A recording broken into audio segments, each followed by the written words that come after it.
ॐ अज्ञानतिमिरान्धस्य ज्ञानाञ्जनशलाकया चक्षुरुन्मिलितं येन तस्मै श्रीगुरुवे नमः। श्रीचैतन्यमनोभीष्टं स्थापितं येन भूतले स्वयं रूपः कदा मह्यं ददाति स्वपदान्तिकं। वन्देऽहं श्रीगुरोः श्रीयुतपदकमलं श्रीगुरून् वैष्णवांश्च श्रीरूपं सागरजातं सहगण रघुनाथान्वितं तं सजीवं साद्वैतं सावधूतं परिजनसहितं कृष्णचैतन्यदेवं श्रीराधा कृष्णपादान् सहगण ललिता श्रीविशाखान्वितंश्च। हे कृष्णा करुणा सिंधु दीनबंधो जगत्पते गोपेश गोपिका कांत राधा कांत नमोस्तुते। तप्त कांचन गौरांगी राधे वृंदावनेश्वरी वृषभानुसुते देवी प्रणमामि हरिप्रिये। वाञ्छाकल्पतरुभ्यश्च कृपा सिन्धुभ्य एव च पतितानां पावनेभ्यो वैष्णवेभ्यो नमो नमः।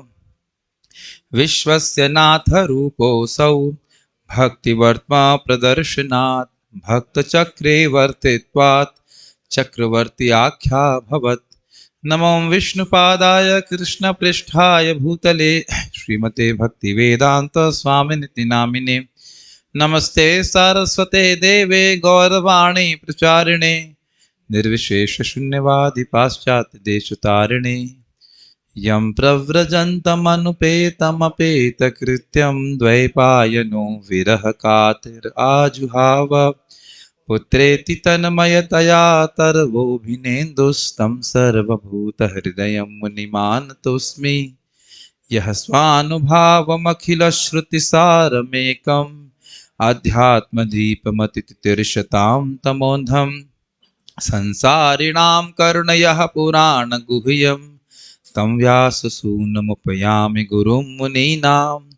नारायणं नमस्कृत्य नरं चैव नरोत्तमं देवीं सरस्वतीं व्यासं ततो जयमुदीरयेत्।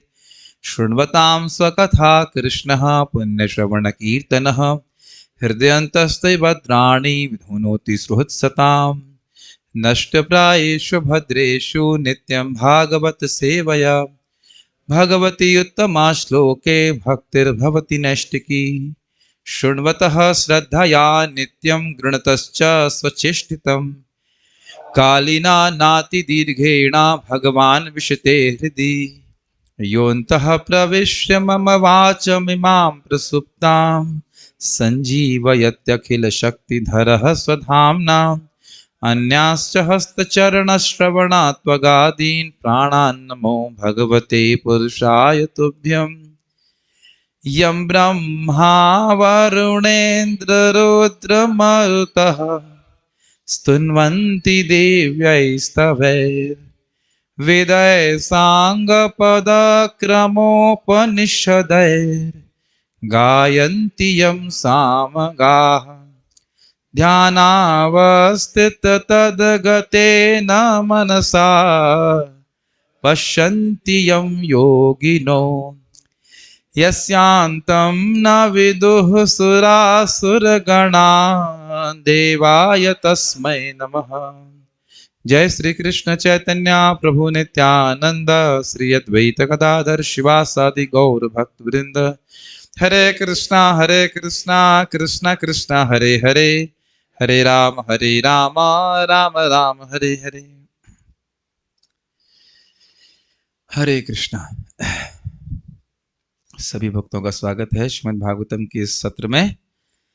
हम लोग श्रीमती माता कुंती की प्रार्थनाओं को सुन रहे हैं। प्रथम स्कंद 8वां अध्याय। आज 25वां श्लोक हम पढ़ेंगे।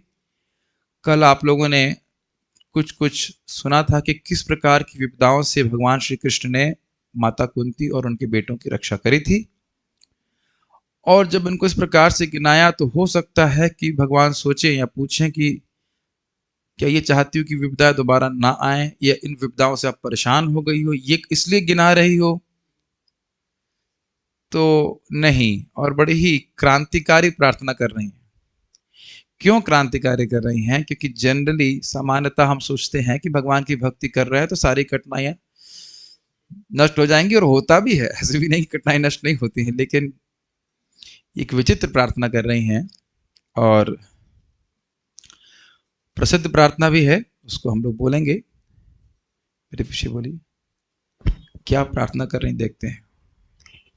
विपदः सन्तु ता शश्व, विपदः सन्तु ताः सर्व, तत्र तत्र जगद्गुरो, तत्र तत्र जगद्गुरो, भवतो दर्शनं यत् स्यात्, भवतो दर्शनं यत् स्यात्, अपुनर्भव दर्शनम्, अपुनर्भवदर्शनम्।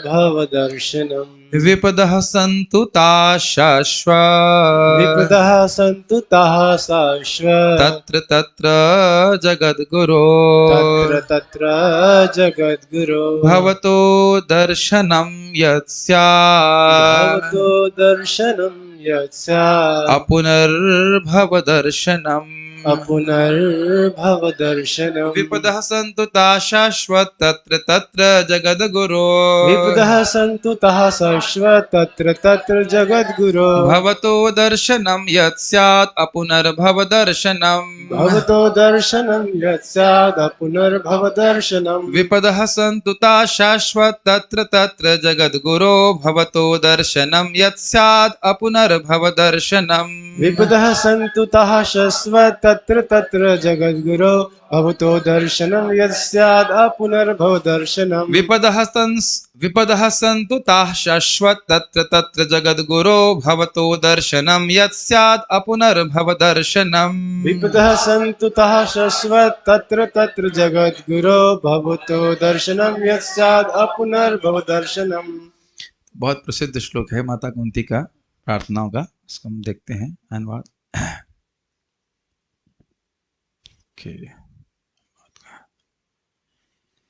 इससे पहले कि हम अनुवाद पे जाएं, एक सिद्धांत नहीं कह सकते, एक शब्द है, कहते हैं प्रॉस्पेरिटी थियोलॉजी। उसका अर्थ ये है, इसका आशय ये है कि हम धर्म करें और जिसके द्वारा हम इस जगत में सुखी रहें। और एक तरह से ऐसा होता भी है, और एक तरह से क्या होता ही है, यज्ञ करने से व्यक्ति इस जगत में संपन्न रहता है। तो बिल्कुल ही जो भौतिकतावादी लोग हैं उनकी धारणा के विरुद्ध ये प्रार्थना हो रही। तो क्या प्रार्थना है, देखिए। मैं चाहती हूं कि ये सारी विपत्तियां बारंबार आएं। अब सारी विपत्तियां बारंबार आएं, इस पे अब पहले पढ़ लेते हैं, फिर व्याख्या करने का प्रयास करेंगे, जिससे हम आपका दर्शन पुनः पुनः कर सकें। क्योंकि आपके दर्शन का अर्थ यह है कि हमें बारंबार होने वाले जन्म तथा मृत्यु को नहीं देखना पड़ेगा। तो एक शिक्षा तो बहुत बड़ी मिल रही है कि मंगल आरती में उठने में कोई कठिनाई नहीं होनी चाहिए। हमें तो लगता है कि कुछ भक्तों के लिए, बुरा मत मानिएगा, सबसे बड़ी विपदा तो ये है कि सुबह के 3:30 बजे उठना है।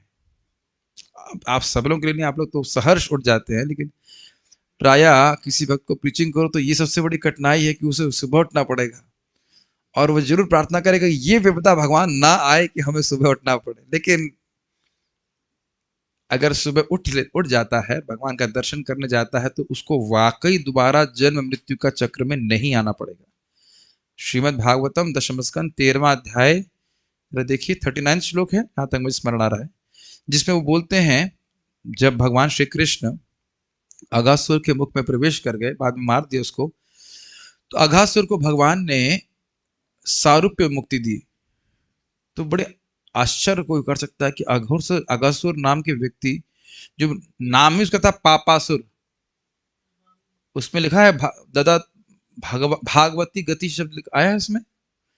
तो आप वहां पे देखेंगे कि सकृत अंग प्रतिमा ऐसे करके श्लोक शुरू होता है कि एक बार भी भगवान के अंग जो अंग हैं उसको, हाँ दिखाइए श्लोक, बहुत सुंदर श्लोक है। सकृद यद अंग प्रतिमांतर अहिता मनोमयी भागवतीम ददौ गतिम स एव नियतात्म सुखानुभूत भी विदस्त मायो अंतर्गतो ही किम पुनः। कह रहे हैं सकृद यदंग प्रतिमांतर आहिता मनोमयी, मनोमय रूप से ही कोई भगवान के रूप को अपने मन में ले आता, जबरदस्ती मन में लेके आता है, श्याम सुंदर का, कृष्ण बलराम का, कैसे भी। एक बार भी, तो भागवतिम ददौ गतिम, भगवान उसे अपना धाम प्रदान करते हैं। कितना शक्तिशाली है भगवान का दर्शन करना, भगवान के विग्रह का दर्शन करना। तो ऐसे भगवान साक्षात जब अघासुर के शरीर में प्रवेश करके तो मुक्त हो गया, तो उसमें क्या आश्चर्य की बात है।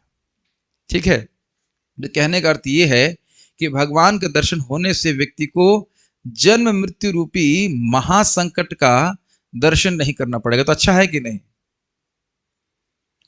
हाँ, अच्छा तो है। अगर वो विपदाएं दूसरों पे आए तो अच्छा है, हमारे पर आए तो उतना अच्छा शायद नहीं होगा। लेकिन अब हम अपनी तुलना, तो हमारा इस पर श्लोक कितना बैठेगा वो तो हम कुछ कह नहीं सकते, यही कह सकते कि नहीं बैठेगा, लेकिन फिर भी अब आप जरा देखिए कि क्या बोल रहे हैं प्रभुपाद जी इन बात में। ये सारी विपत्तियां बारंबार आए। क्या क्या विपत्तियां? विषाद, भीम को बारंबार विष दिया जाए, ये कहने का आशय है। श्लोक याद है ना?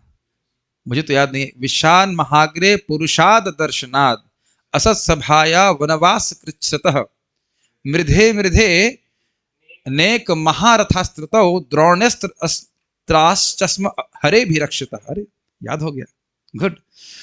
तो पहली विपदा क्या है? विष से आपने रक्षा करी, बारंबार विष दिया जाए। दूसरा, महाअग्नि से रक्षा करी, बारंबार अग्नि में रखा जाए। अरे हमारे घर में कभी एक बार आग लग जाए, उसे बच के बाहर निकल जाए, दोबारा कभी नहीं सोचेंगे कि हमारे घर में आग लगे। और आग लगने की बात छोड़िए, हम लोग रथ यात्रा से लौट रहे थे यमुना एक्सप्रेस वे में, कहीं आप थे शायद मेरे साथ में, और पता नहीं क्या कारण से किसी की कार जल रही थी, धू धू करके जल रही थी। तो कितना भयावह लग रहा था। आप लोगों ने कभी साक्षात शायद ना देखी हो किसी कार को जल जाना। अब क्या कारण जल गई हमको नहीं पता, सिलेंडर फटा या क्या भी, बहुत डर लगता है। यानी वो छोड़ दीजिए, हमारा खुद का ही उदाहरण ले लीजिए। जिस ऑफिस में मैं मंदिर में बैठता हूँ उसमें पूरे में आग लग चुकी है, तो हम तो दोबारा कभी प्रार्थना नहीं किए कि बार बार अग्नि लगे, ये हो, ऐसा नहीं। और जैसे आश्रम में रहते हैं वहां पर भी आग लग चुकी है, पूरा आश्रम जो है धूल धूसरित हो गया था। धूल धूसरित तो नहीं, मतलब पूरा जल के खाक हो गया था, जो लकड़ी इसमें लगी हुई थी। वो पहली सेवा थी हमारी। हमारी सेवा पहले ये थी कि उसमें छप्पर डलवाना, लेकिन उसकी जगह आग लग गई उसमें। मेरी वजह से तो नहीं थी, लेकिन जो भी कारण था आग लगी, तो बड़ा खतरनाक लगता है। कौन बोलेगा कि मेरे घर में बार बार आग लगे, बताइए। तो महाअग्नि हो गया। उसके बाद क्या था? पुरुष भक्षी असुर या राक्षसों से बार बार सामना हो। जो देख रहे ना कि हम कहेंगे हमने पढ़ लिया पीडीएफ को, हम समझ लिए, लेकिन बहुत सारी चीज पे आपने मनन नहीं किया, जरा विचार कीजिए। और फिर असत सभाया, वो तो कोई भी कल्पना नहीं कर सकता। कोई प्रार्थना करेगा, बताइए कि द्रौपदी का जैसे अपमान हुआ, बारंबार इस प्रकार से अपमान हो। तो हम ऐसे पढ़कर भले आगे निकल जाएं, विचार कीजिए कि क्या शब्द प्रपात कह रहे हैं। ये सारी विपत्तियां बारंबार आई, किसी एक विपत्ति के लिए भी नहीं कहने की अच्छा उसको छोड़ दीजिएगा, बाकी सारी विपत्ति आ जाए और बार बार युद्ध हो और बार बार बचाए। तो उससे क्यों ऐसा कह रही हो? इतनी बड़ी विपदा क्यों मांग रही हो? तो कह रहे उससे आपका दर्शन पुनः पुनः हो सके। तो आप देख सकते हैं कि भगवान श्री कृष्ण के प्रति उनका कितना अगाध प्रेम है। अगर प्रेम नहीं होगा, ऐसी प्रार्थना व्यक्ति कभी नहीं कर सकता। देखिए, हम इसको इंटेलेक्चुअलाइज कर सकते हैं, बुद्धि के स्तर पे समझने का प्रयास कर सकते हैं, लेकिन बहुत कठिन है बुद्धि के स्तर पे भी समझने का इसको। इसलिए बड़ी सुंदर, बहुत ही अद्भुत प्रार्थना है यहाँ पे। तो यहाँ पे क्या कह रही, देखिए, विपदः संतु, विपदाएं हो, प्रार्थना कर रही, प्रार्थना कर रहे हैं कि विपदा हो। और ये आप जानते हैं, कई बार हम लोग प्रीचिंग करते हैं, और सत्य बात है कि हम लोग दुख के लिए प्रार्थना नहीं करते हैं, फिर भी दुख आते हैं, तो उसी प्रकार से भौतिक सुख भी आएगा, ये आपने सुना है। लेकिन यहां तो उल्टा चल रहा है, तो दुख के लिए प्रार्थना कर रहे हैं। और ये बहुत बड़ा विज्ञान है जो आगे के श्लोकों में और क्लियर होगा आपका। विपदा संतु, ये समझ में आ गया। कौन कौन सी? ता मतलब वो सब जिनका वर्णन मैंने पिछले श्लोक में किया था, वो सब। शाश्वत, शाश्वत मतलब समझते हैं लगातार, तो शाश्वत वही अर्थ हुआ बारंबार। ये नहीं कि चलो एक बार हुआ दोबारा रिपीट हुआ अब और नहीं, नहीं, बारंबार वो सारी कठिनाइयां आए। तत्र तत्र मतलब वहां पे जो उन विषयों में, उस संबंध में जो वहां पे कठिनाइयां आई थी, उस समय जगत गुरु, भगवान को जगत गुरु कह रही हैं, जगत के स्वामी। इसके पीछे बहुत गंभीर आशय है। अभी तो बताने का मन नहीं कर रहा है, मन कर रहा है कि अगले श्लोक में बताएं, लेकिन अब है शब्द तो समझाने की आवश्यकता है कि भगवान गुरु के रूप में ये जगत को शिक्षा दे रहे हैं कि मैं अपने भक्तों को विपदा में डालकर परमानंद की प्राप्ति कराता हूं। ये समझो, समझ में आ रहा है? आगे आगे के श्लोक में और क्लियर किया जाएगा। जन्म ऐश्वर्य शुतृषि भी एदमाना मधापमान इत्यादि। ये भगवान की शिक्षा है ना कि जिस पे मैं विशेष कृपा करता हूं उसका धन छीन लेता हूं। तो ये शिक्षा है ना भगवान की। तो इसलिए कह रही है जगत गुरु, पूरे जगत को आप शिक्षा दे रहे हैं कि देखो क्या है, भक्तानाम क्षम भीप्सितः। ये हम पहले सुन चुके हैं कि मैं अपने भक्तों को परमानंद देने की इच्छा रखता हूं, और इसके लिए अगर उनके उस परमानंद की प्राप्ति में अगर संपदा या प्राय संपदा एक अवरोध आती है तो मैं उसको हटा देता हूं। ये कहने का आशय है। जगत गुरु, जगत के स्वामी हैं, जगत को शिक्षा देने वाले हैं। भवतो दर्शनम यत् स्याद, उन विपदाओं से यदि आपका दर्शन होता है। ध्यान देना होगा कि विपदा में उनको उतना इंटरेस्ट नहीं है। इंटरेस्ट किस में है? दर्शन में। भाई सुबह मान लीजिए कहा जाए कि आप अगर 5 मिनट पहले उठेंगे, जो लोग यहाँ वृंदावन में रह रहे हैं, मैं उसकी बात कर रहा हूं, और आपको एकदम बिना निष्कंटक रूप से कृष्ण बलराम जी के दर्शन प्राप्त होंगे, तो आप कहेंगे कोई बात नहीं, हर दिन हम 5 मिनट पहले उठेंगे। इतने प्रेम तो हो गया ना? No comments. No comments. कोई बात नहीं प्रभु जी, में कोई दिक्कत नहीं, हम तो 4 बजे उठ जाएंगे तो यूट्यूब पे भी देख लेंगे, क्या दिक्कत है। लेकिन एक आशा कहने का ये है कि भगवान के दर्शन से प्रीति है, और दर्शन कब कब मिल रहा था? विशेष रूप से जब जब विपदाएं आ रही थी, इसलिए विपदा मांग रहे हैं। ये समझ में आ रहा है? अच्छा भाई, मेरे दर्शन से क्या हो जाएगा? तो कह रहे अपुनर्भव दर्शनम। भव, भव मतलब होना, मतलब बार बार जन्म होना, बार बार मृत्यु होना, इसीलिए भव सागर कहा जाता है इसको। जैसे सागर में बहुत सारी बूंदे हैं, उसी प्रकार से हमारे इतने जन्म हो चुके हैं। ये ग्रहण कर लीजिएगा, जितने सागर में बूंदे हैं उससे भी अधिक हमारे जन्म हो चुके हैं। और हर जन्म में अगर एक आंसू बहाया, उससे तो अधिक ही बहाया होगा। तो इतना रोए हैं इस जगत में कि सागर बन जाएगा।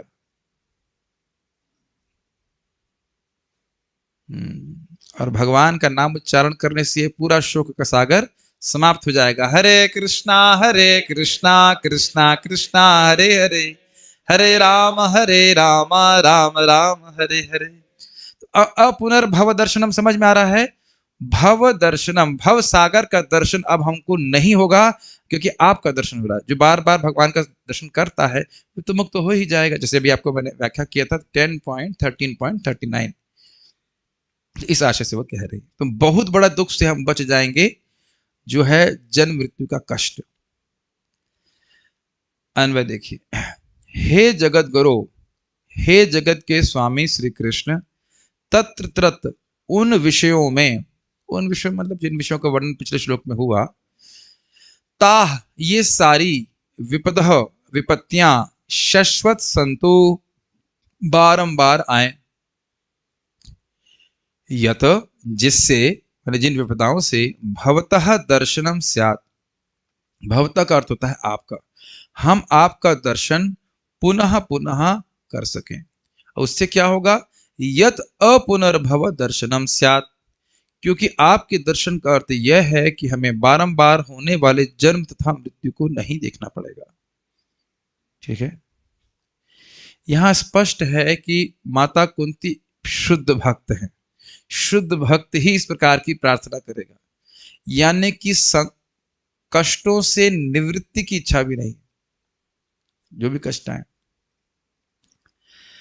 हमारे जीवन में, अगर कष्ट आता है तो हम बुद्धि के द्वारा निर्णय करके सांत्वना दे देते हैं, हाँ ठीक है बहुत आना था और थोड़ा कम ही आया। लेकिन इस प्रकार से विपदाओं का स्वागत करना ये बहुत बड़ी बात है। तो एक बार अभी भक्त थोड़ी देर पहले पूछ रहे थे, उनके घर में कुछ परेशानी थी, ऐसे कुछ था। तो कह रहे जब हम लोग भक्तों के बारे में पढ़ते हैं कुंती महारानी के पास, तो ये लोग कहाँ हैं, हम कहाँ हैं, ये तो फर्स्ट क्लास स्टूडेंट हैं, हम तो एकदम फेल होने वाले स्टूडेंट हैं। तो मैंने उनको बोला कि यदि आप फर्स्ट आने वाले स्टूडेंट को देखेंगे ही नहीं और हमेशा फेल होने वाले स्टूडेंट को देखेंगे तो हम लोग क्या करने वाले हैं? फेल ही होते रहेंगे, है ना। भाई भले ही हम कुछ स्तर पे ना हो, लेकिन देखना तो चाहिए कि हाँ भाई भक्तों ने इस प्रकार की प्रार्थना करी है। और हमारे लिए शिक्षा ये है कि हम लोगों को सुख में और दुख में, चाहे कोई भी अवस्था हो, भक्ति करते रहना चाहिए। ये बहुत महत्वपूर्ण बात है। ये हमारी क्षमता है।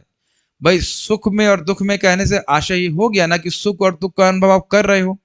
ऐसा तो नहीं कि सुख और दुख का अनुभव नहीं कर रहे हैं, लेकिन समता हमारी ये है कि उसमें भगवान के प्रति जो हमारे कर्तव्य हैं, नाम जप है, जो भी हमारा साधना है, उसको प्रयास करें कि छोड़ना नहीं चाहिए।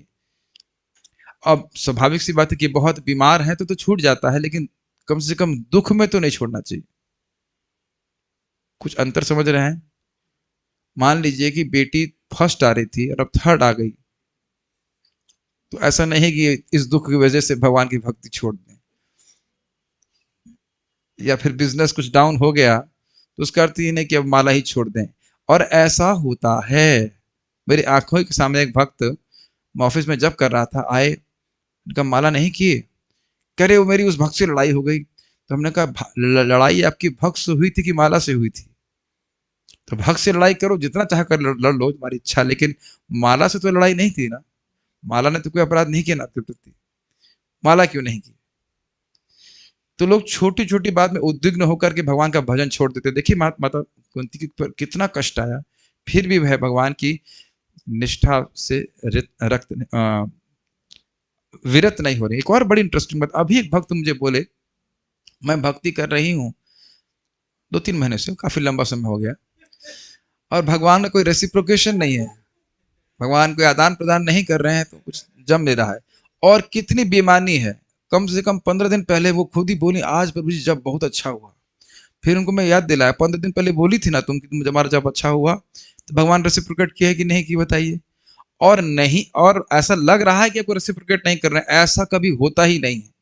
यहाँ इतनी कठिनाइयों में भी वह भगवान का आदान प्रदान देख पाने की नहीं, हमारे अंदर क्षमता नहीं है, इसलिए ऐसा हम सोच रहे हैं। हमने कहा ये जो भगवान हवा दे रहे हैं, पानी दे रहे हैं, कौन दे रहा है? हमारा बाप दे रहे हैं या उनके पिताजी दे रहे हैं? किसी का बाप दे रहा है, किसी का पिता दे रहा है, बताइए? हमारे गुरु महाराज बहुत अच्छी बात बोले, जरा सांस छोड़ दीजिए 2 मिनट के लिए। अब देखिए 15 सेकंड में आपकी हालत खराब हो जाएगी। तो जो व्यक्ति लगातार हमारे को हवा, पानी, सूर्य की रोशनी सब कुछ दे रहा है, वो क्या रेसिप्रोकेट नहीं कर रहा है? ये बताइए कि हमारा रेसिप्रोकेशन क्या रहा? अनादि काल से हम भगवान को भूले हुए हैं, उनकी कोई सेवा नहीं कर रहे हैं, वहां अपनी शक्ल नहीं देखते कि हम कुछ रेसिप्रोकेट नहीं कर रहे। अब ये रेसिप्रोकेशन का मतलब समझते हैं, आदान प्रदान करने का मौका है।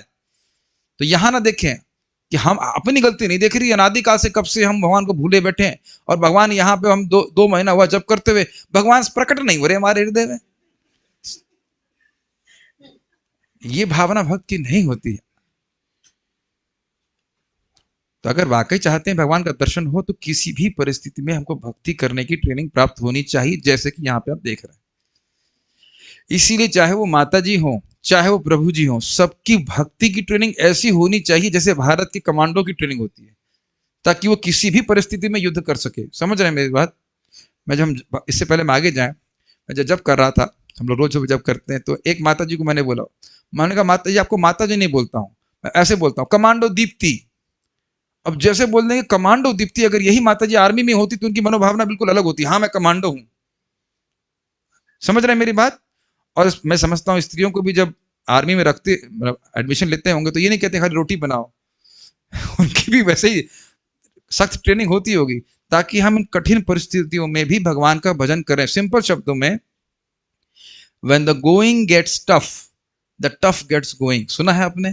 तो जब सुख की अवस्था में भजन कर रहा है, तो दुख की अवस्था में भी भजन करेगा। ये भी एक हमें शिक्षा प्राप्त करनी चाहिए। ये नहीं कि बस खाली जब दुख आएगा तभी भजन करेंगे, नहीं कर पाएगा वो ऐसी अवस्था में। खैर, हम वापस श्लोक पे आ जाते हैं, सारार्थ दर्शनी। तो यहाँ पे हम देख रहे हैं कि कठिनाइयों में भी भगवान के प्रति उनकी जो है, भगवान की कृपा को ही वह देख रही हैं। सारार्थ दर्शनी, ये सारे विपद तो मेरे लिए संपद ही थे, इसको इस श्लोक से कह रही हैं। अब ये क्यों कह रही है, जरा समझिए। देखिए, भक्त के लिए सबसे बड़ी संपद है भगवत स्मृति।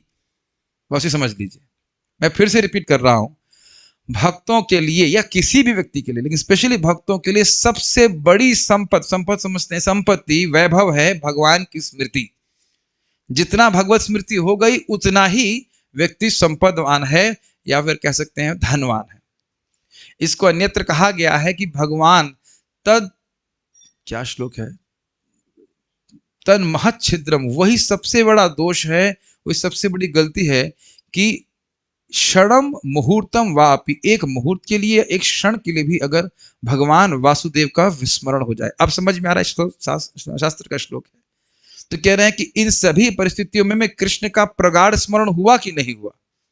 तो कह रहे हैं यही हमारी सबसे बड़ी संपद है कि आपका स्मरण हो रहा है, आपका दर्शन हो रहा है। हे ब्रह्मांड के गुरु, अपने हितकारिता के गुण के कारण अपनी कृपा से उदित विपद रूपी अंजन प्रदान करने के द्वारा आप संपद के प्रमाद से जनित घूर्णा को ध्वंस करने वाले हैं। ये बहुत लंबी हुई, कठिन हुई, लेकिन बहुत रोचक तरह से उन्होंने टीका करी। देखिए क्या कहना चाहते हैं। घूर्णा का मतलब होता है चक्कर आना।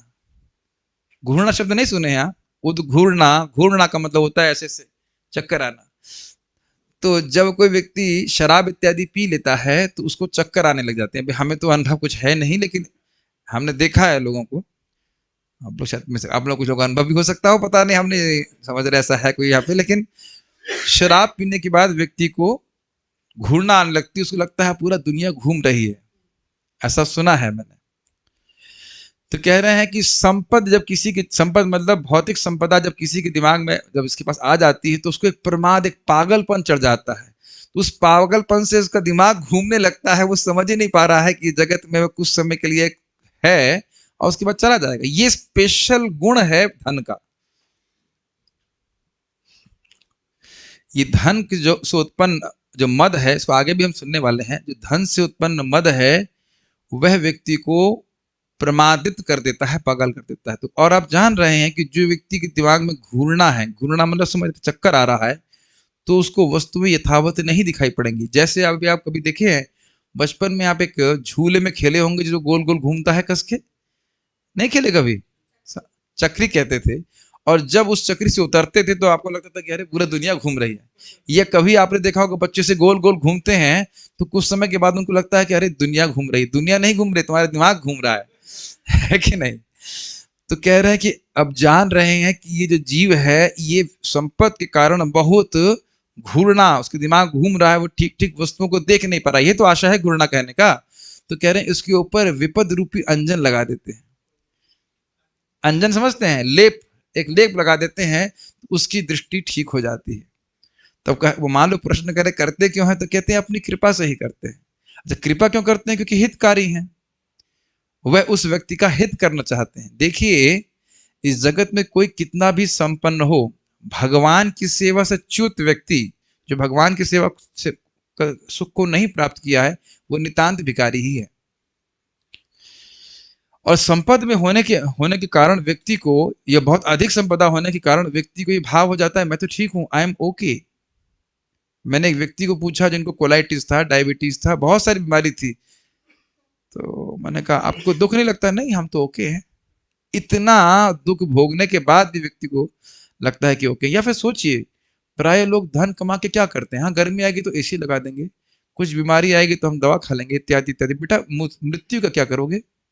क्या करोगे मृत्यु का? खुद अपने पे जरा सोचिए कि हम बहुत सारी चीजों की निवृत्ति करने के लिए प्रयास में लगे हैं कि नहीं, लेकिन मृत्यु को निवृत्त करने का कोई प्रयास है? और ये लाभ हमें भगवान के दर्शन से होगा, ये किसी को पता नहीं। मैं खुद जानता हूं कि हमारे रिश्तेदार हैं जिनका पूरा बिजनेस समाप्त हो गया, तब उनको ब्रज में वास मिला और भगवान का नाम जप करने में मति आई। उससे पहले तो क्या कर रहे थे उसका वर्णन नहीं करना चाहता। तो अब बताइए अच्छा था कि बुरा था? अब प्रैक्टिकल दिख रहा है ना, वो जो घूरना आई हुई थी उससे, उस इसे यहाँ घूम रहे हैं, वहां घूम रहे हैं, यहाँ जाएंगे वहां जाएंगे, यही तो इच्छा होती है लोगों के पास। और जब भगवान ने थोड़ा कृपा करके अंजन लगाया, करुणा करी, बिजनेस ठप हुआ, तब उनको थोड़ा अकल आई कि नहीं, भगवान का भजन हमें करना चाहिए। ये बहुत इंपॉर्टेंट है। लेकिन आप लोगों के मन में आएगा कि भाई क्या पांडव इस प्रकार की घूर्णा से युक्त थे? ना, पांडव इस प्रकार की घृणा से, या कह सकते हैं संपत्ति के मद से वे प्रभावित नहीं थे। लेकिन एक आपने सुना होगा कि सास अपनी बेटी को डांट कर बहू को शिक्षा देती है। ऐसा होता है क्या? मुझे पता नहीं, गृहस्थ भक्त लोग बता सकते हैं ऐसा होता है क्या? अब यार आजकल तो लोग सास के संग रहते ही नहीं है, तो फिर क्या होता है, तो क्या कह सकते हैं। लेकिन जो लोग सास के संग रहते हैं उनका अनुभव होगा कि शायद वो बेटी को डांटती हैं, ये झाड़ू ऐसे लगाते हैं, तो आशय होता है कि बहू को सिखाए। हो सकता है आजकल बहू को डायरेक्ट भी बोल देती हूँ, आई डोंट नो, बट ऐसा प्रभुपाद जी बोलते हैं इस प्रकार से। तो अपने भक्तों को कष्ट में डाल करके वे अन्य को शिक्षा देते हैं। यत अर्थात उन संकटों के माध्यम से हम आपको देख सकते हैं, और आपको देखने से हम इस भौतिक अस्तित्व के कष्टों को और अधिक नहीं देखेंगे।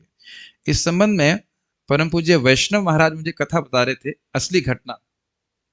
एक बार उड़ीसा की बात बता रहे थे कि उड़ीसा में आप थे क्या उस बस में? एक बस उड़ीसा गई थी ना बिहार गई थी, मुझे याद नहीं आ रहा है, लेकिन हमारे सामने दो एग्जाम्पल तो हैं ही। अब मुझे लगता है कि पार्थ प्रो को माइक दे करके एक दिन व्यास आश्रम में बिठा कर वो कथा सुननी चाहिए, बड़ी अच्छी कथा सुनाते हैं अपने को। मैं तो हिंट दूंगा थोड़ा यहाँ पे, लेकिन पहले मैंने सुना कि वहाँ पे गांव में लोग कुछ गलतफहमी हो गई थी, वो बस पार्टी के भक्तों को समझ नहीं पाए थे, तो पूरी बस को, हाँ बिहार में, तोड़ना चालू कर दिया ये वो।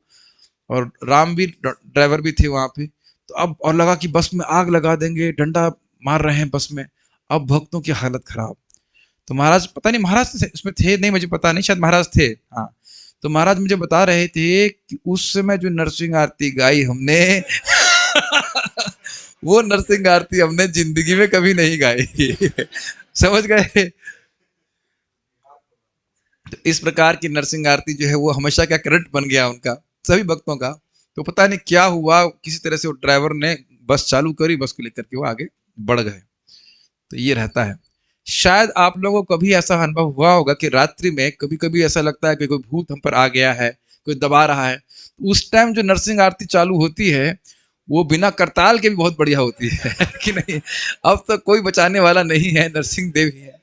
और या फिर कहा जाए स्टूडेंट्स के जब एग्जाम आते हैं और पढ़ाई नहीं होती है, तब भी नरसिंह देव याद आ जाते होंगे शायद, वो मुझे पता नहीं। लेकिन ये हमारा भी अनुभव है। हमारी बस को पुलिस वाले पकड़ लिए थे कि चलो पुलिस में लेके जाएंगे, ऐसे गलत जगह क्यों पार्किंग किया, तो भी भगवान से प्रार्थना कर रहे थे। उतनी बड़ी कठिनाई नहीं थी, लेकिन पार्थरू भाग रहे हैं। पार्थरू बता रहे थे किस प्रकार से, अरे आपको तो स्पेशल कथा बोलनी थी। तो ये लोग भी झारखंड के जंगल में थे और वहां पे उग्रवादियों ने अटैक कर दिया था उनके ऊपर बम से, और मतलब गोली चल रही थी सब। अब सोचिए क्या हालत हुई होगी। अब वो कथा तो मैं सोचता हूँ एक अलग सेशन किया जाएगा पार्थ प्रभु का, वो पूरा डिटेल में बताएंगे। लेकिन किस प्रकार से, कोई भक्त मरा नहीं, लेकिन फिर भी वो जो घबराहट थी और उसमें भगवान के आश्रय भक्त लोग ले रहे थे, वो एक अलग ही मतलब चेतना थी।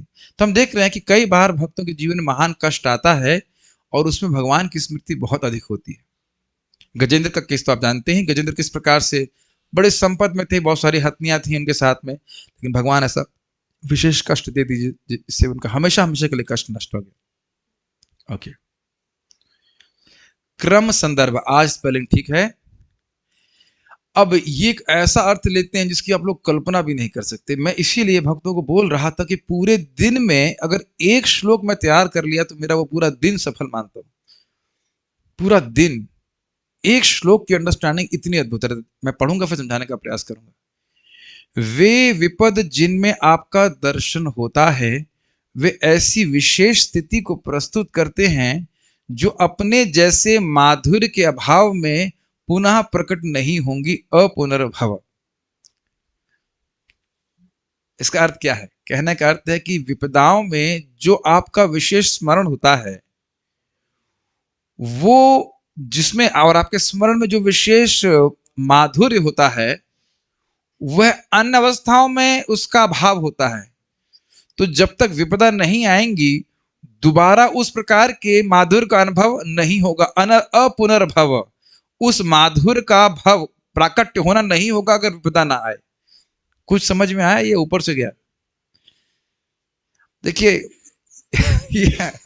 ये बिल्कुल अलग ही, अच्छा अलग, एकदम अलग अर्थ नहीं है, बस उसी श्लोक को बिल्कुल थोड़े अलग एंगल से देख रहे हैं। मैं फिर से रिपीट करूं, विपदा के समय में जो एकदम इंटेंसली भगवान का स्मरण है उसमें जो विशेष सुख है कि भगवान के स्मरण में सुख ही है।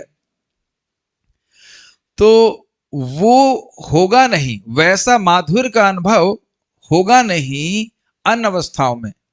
अपुनर्भव, उनको हम नहीं, अपुनर्भव दर्शनम, उस सुख को, उस माधुर्य को हम दोबारा नहीं देख पाएंगे यदि विपदा ना हो, इसलिए आप विपदा दीजिए। आप देख सकते हैं कि इंटेलिजेंस का कितना सदुपयोग है। बुद्धि अगर इस प्रकार से लगने लग जाए, आप भगवत गीता के 12वें अध्याय को देखिएगा, जहां पे लिखा है, भगवान बोलते हैं, मय्येव मन आधत्स्व मयि बुद्धिम निवेशया निवस्यसि मय्येव अथ ऊर्ध्वम न संशया। मुझ में मन लगाओ, मुझ में अपनी बुद्धि लगाओ, तो निश्चित ही तुम मेरे पास आओगे। तो प्राय कोई किसी की संशय भी हो कि भाई इतनी बुद्धि लगाने की भागवत में जरूरत नहीं है, तो क्या बिजनेस में लगाने के लिए है? इसी से सारी सिद्धि प्राप्त हो जाएगी। इसी के लिए वस्तुतः मानव जीवन है।